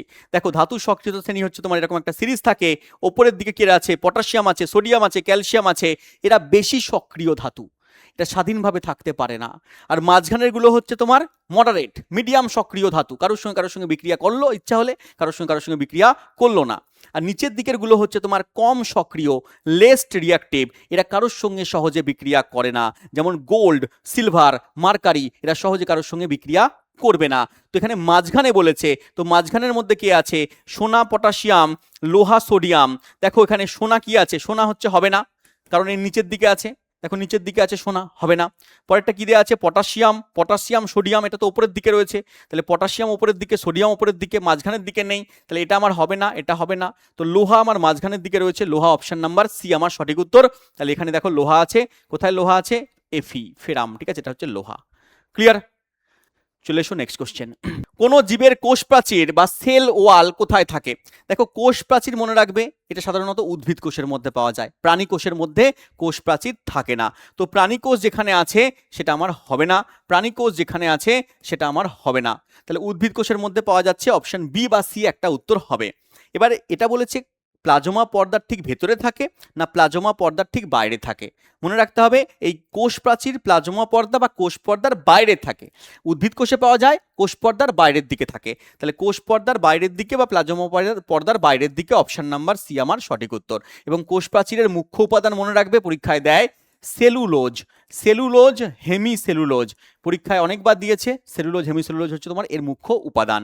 নেক্সট কোশ্চেন, স্যার যদি একটি তারের দৈর্ঘ্যকে দ্বিগুণ করে দেওয়া হয় এবং এর প্রস্থচ্ছেদের ক্ষেত্রফলকে অর্ধেক করে দেওয়া হয়, তাহলে তার রোধ কত হবে?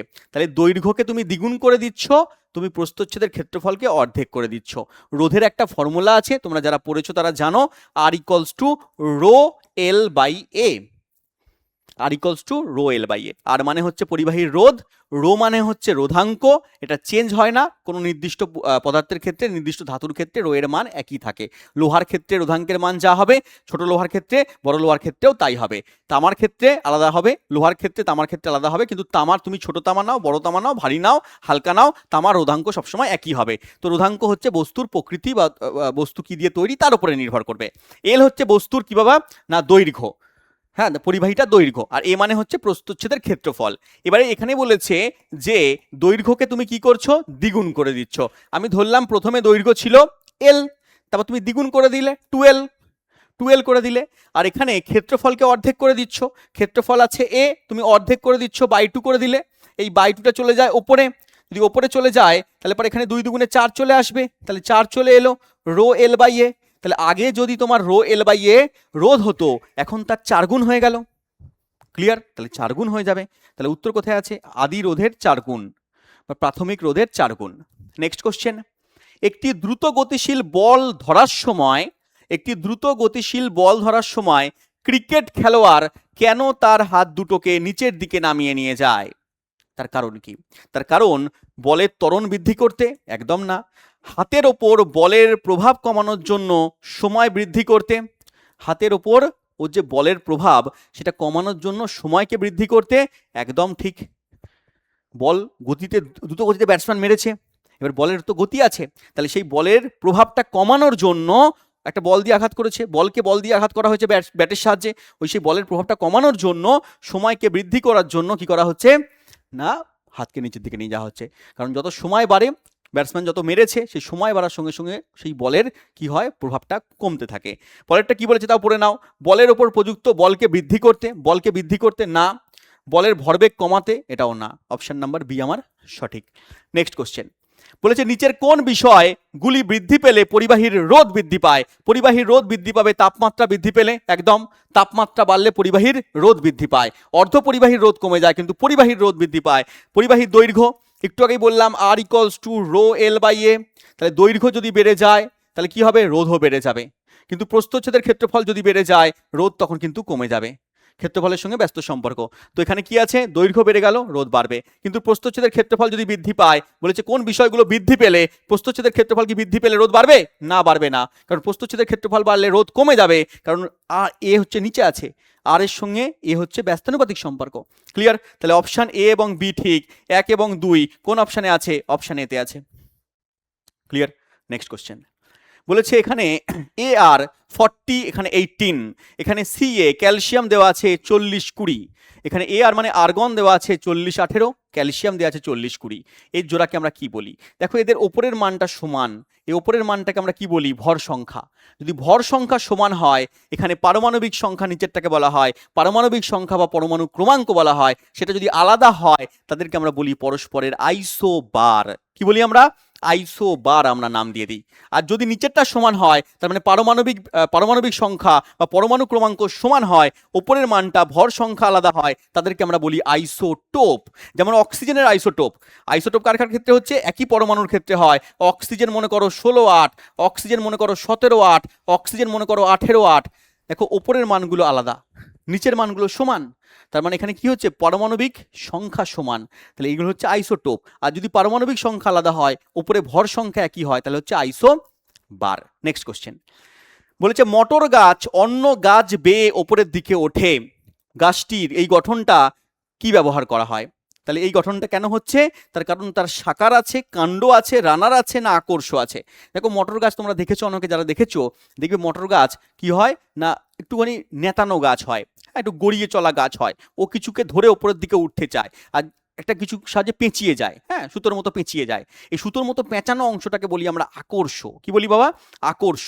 তাহলে এটা হচ্ছে কাণ্ডের একটা পরিবর্তিত রূপ, কাণ্ডের একটা পরিবর্তিত রূপ, পরিবর্তিত হয়ে কি হচ্ছে? আকর্ষ তৈরি হচ্ছে, অন্য কিছুকে জড়িয়ে ধরে আস্তে আস্তে উপরের দিকে উঠছে। অপশন নাম্বার ডি সঠিক উত্তর। নেক্সট কোশ্চেনে চলে এসো, জীবের যৌন জনন সম্পর্কে কোনটা সঠিক তোমাকে জানতে চেয়েছে। বলেছে এটি সন্তানদের মধ্যে দুই পিতামাতার ডিএনএ একত্রিত করে।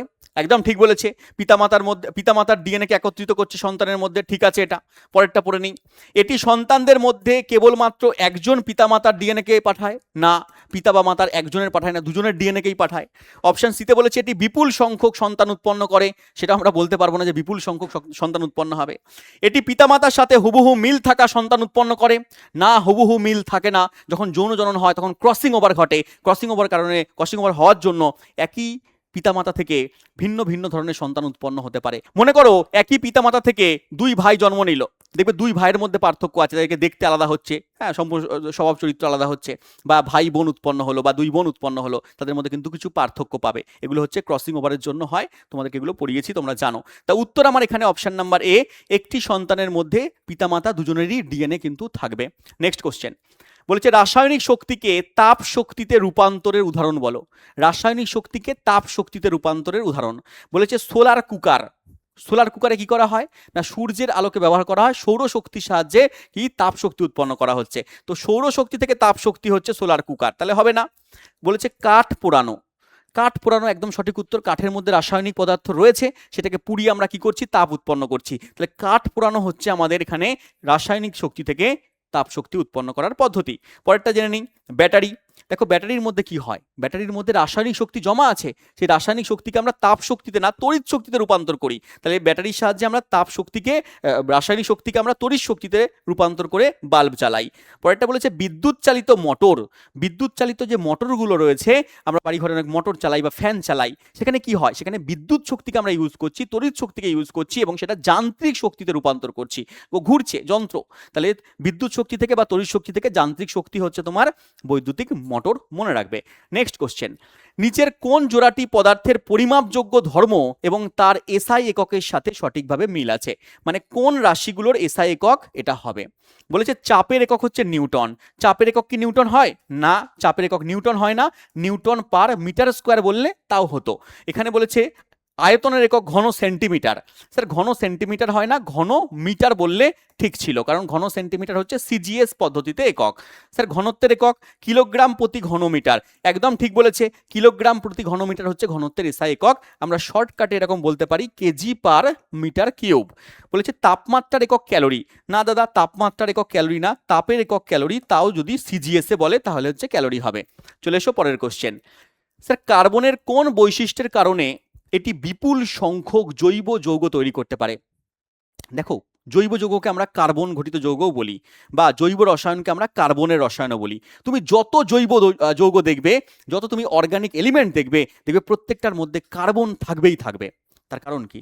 তার কারণ হচ্ছে কার্বনের যোজ্যতা হচ্ছে 4, আর কার্বনের মধ্যে দুটো ধর্ম আছে, একটা সমাবয়বতা ধর্ম আইসোমেরিজম ধর্ম, একটা হচ্ছে ক্যাটিনেশন ধর্ম।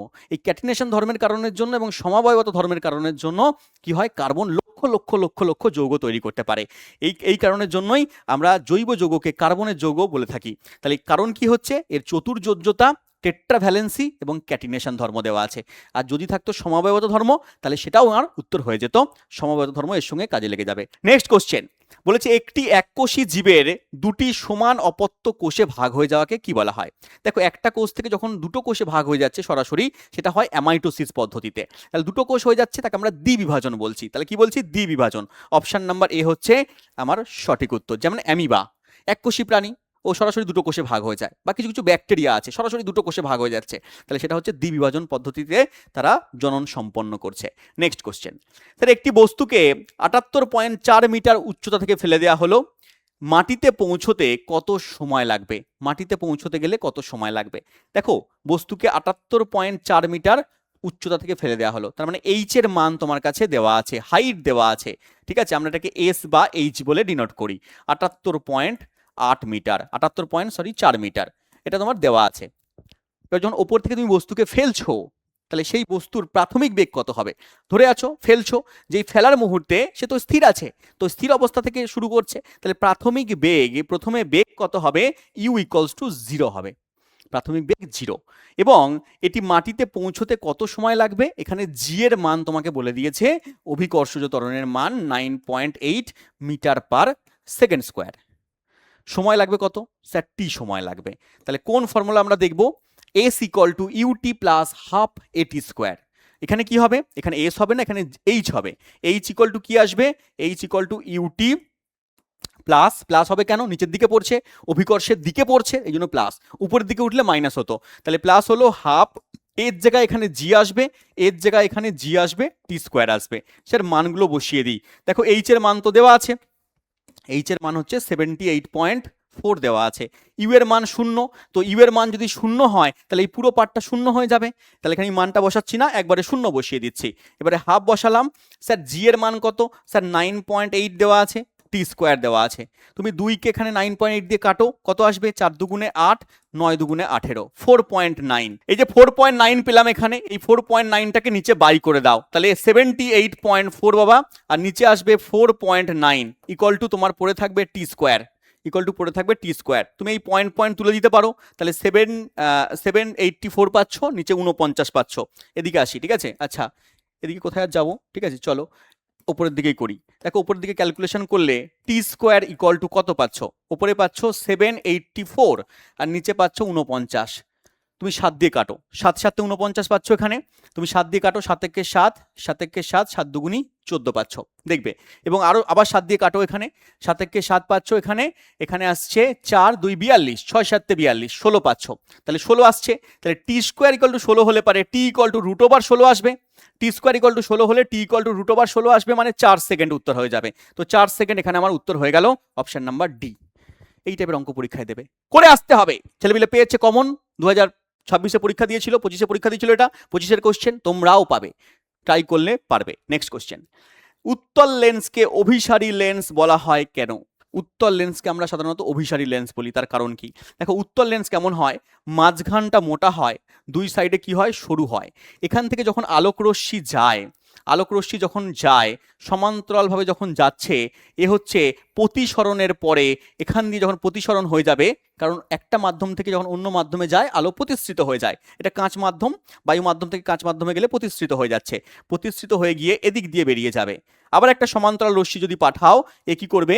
প্রতিসৃত হয়ে গিয়ে একটা পয়েন্ট দিয়ে বেরিয়ে যাবে, এটাকে আমরা মুখ্য ফোকাস বলি। এবং একটা বিন্দুতে মিলিত হচ্ছে বলে ওকে আমরা অভিসারী লেন্স বলছি। তাহলে আলোক রশ্মি কি বলছে এখানে? এটি আলোক রশ্মিকে একেবারেই বাঁকায় না, না ভুল বলেছে। এটি আলোক রশ্মিকে একে অপরের থেকে দূরে সরিয়ে দেয়, না দূরে সরিয়ে দেয় না। এটি সবসময় অসৎ বিম্ব গঠন করে, তার জন্য বলছি না আমরা। এটি সমান্তরাল রশ্মিকে একটা বিন্দুতে মিলিত হয়, একদম একটা বিন্দুতে মিলিত করছে, অপশন নাম্বার ডি আমার সঠিক উত্তর। নেক্সট কোশ্চেন, সোডিয়াম কার্বনেট এবং সোডিয়াম বাইকার্বনেটের সাথে হাইড্রোক্লোরিক অ্যাসিডের বিক্রিয়ায় কোনটি উৎপন্ন হবে? দেখো, সোডিয়াম কার্বনেট এর সংকেত হচ্ছে Na2CO3, আর সোডিয়াম বাইকার্বনেট হচ্ছে NaHCO3। এই সোডিয়াম বাইকার্বনেটকে আমরা বলি খাবার সোডা, আর সোডিয়াম কার্বনেটকে আমরা বলি কাপড় কাচা সোডা। তাহলে এর সঙ্গে যখন আমরা হাইড্রোক্লোরিক অ্যাসিডের বিক্রিয়া করাবো, হাইড্রোক্লোরিক অ্যাসিডের বিক্রিয়া করালে কি উৎপন্ন হবে দেখো, তুমি এখানে NaHCO3 তার সঙ্গে এখানে HCl এর বিক্রিয়া করাও, HCl, এই বিক্রিয়াগুলো আমি ডিটেলসে পড়িয়েছি ক্লাসের মধ্যে, অ্যাসিড ক্ষার লবণ চ্যাপ্টারে করাই, কোর্সের ভেতর পুরো ডিটেলসে করিয়েছি। কি উৎপন্ন করবে দেখো, এই Cl এর সঙ্গে Na বিক্রিয়া করবে, এই Cl আর Na মিলে NaCl তৈরি করবে, NaCl। এখানে দেখো CO3 আছে, এই CO3 থেকে CO2 চলে আসবে, একটা ও পড়ে থাকবে, CO3 থেকে বলে CO2 চলে আসবি আমি, একটা ও পড়ে থাকবে, ওই একটা ও আর এখানে দুটো H মিলে H2O তৈরি করবে। আর যদি এর সঙ্গে বিক্রিয়া করে Na2CO3 তার সঙ্গে HCl বিক্রিয়া করি, তাহলে কি উৎপন্ন হবে দেখো, Na দুটো আছে, আমার এখানে দুটো H লাগবে, তাই এখানে দুটো Na আর Clও আমার দুটো হয়ে যাবে, তাই দুটো NaCl তৈরি করবে, দুটো NaCl, তার সঙ্গে সঙ্গে CO3টা ভেঙে যাবে, বলবে আমি CO2 হয়ে যাব, আর এখানে দুটো H আছে, এখানে একটা O নিয়ে H2O তৈরি করে নেবে। তার মানে দুটো ক্ষেত্রে আমরা দেখলাম NaCl তৈরি হচ্ছে, দুটো ক্ষেত্রে কার্বন ডাইঅক্সাইড তৈরি হচ্ছে, দুটো ক্ষেত্রে জল তৈরি হচ্ছে। ক্লিয়ার? তাহলে কি তৈরি হচ্ছে এখানে অপশন দেখে নিই। স্যার হাইড্রোজেন কার্বনেট উৎপন্ন হয় না, সোডিয়াম ক্লোরাইড উৎপন্ন হচ্ছে, NaCl এর নামই সোডিয়াম ক্লোরাইড, ঠিক বলেছে। হাইড্রোজেন গ্যাস উৎপন্ন হচ্ছে, কোথায় হাইড্রোজেন গ্যাস উৎপন্ন হচ্ছে, কার্বন ডাইঅক্সাইড উৎপন্ন হচ্ছে, ভুল বলেছে। কার্বন মনোক্সাইড উৎপন্ন হচ্ছে না, CO উৎপন্ন হয় না, কার্বন ডাইঅক্সাইড উৎপন্ন হচ্ছে। তাহলে অপশন নাম্বার বি আমার সঠিক। ক্লিয়ার? এই সমস্ত বিক্রিয়া দেখো শর্টকাটে এখানে মানে টাইম শর্ট, এই জন্য এগুলোকে আমি ডিটেলসে অত ভালো করে বলতে পারলাম না। আশা করছি যারা পড়েছো তারা বুঝতে পারবে, যারা পড়োনি তাদের ক্ষেত্রে বুঝতে অসুবিধা হবে, তোমাকে কিন্তু ডিটেলসে পড়তে হবে, কনসেপ্ট সহকারে জানতে হবে। ঠিক আছে, চলো পরের কোশ্চেন।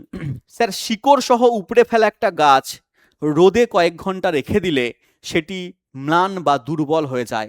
কোনো গাছকে উপড়ে রেখে দেওয়া হলো, 2-1 ঘন্টা পরে দেখবে গাছের পাতা নেতিয়ে পড়েছে, কেমন দুর্বল হয়ে গেছে, এরকম মনে হবে।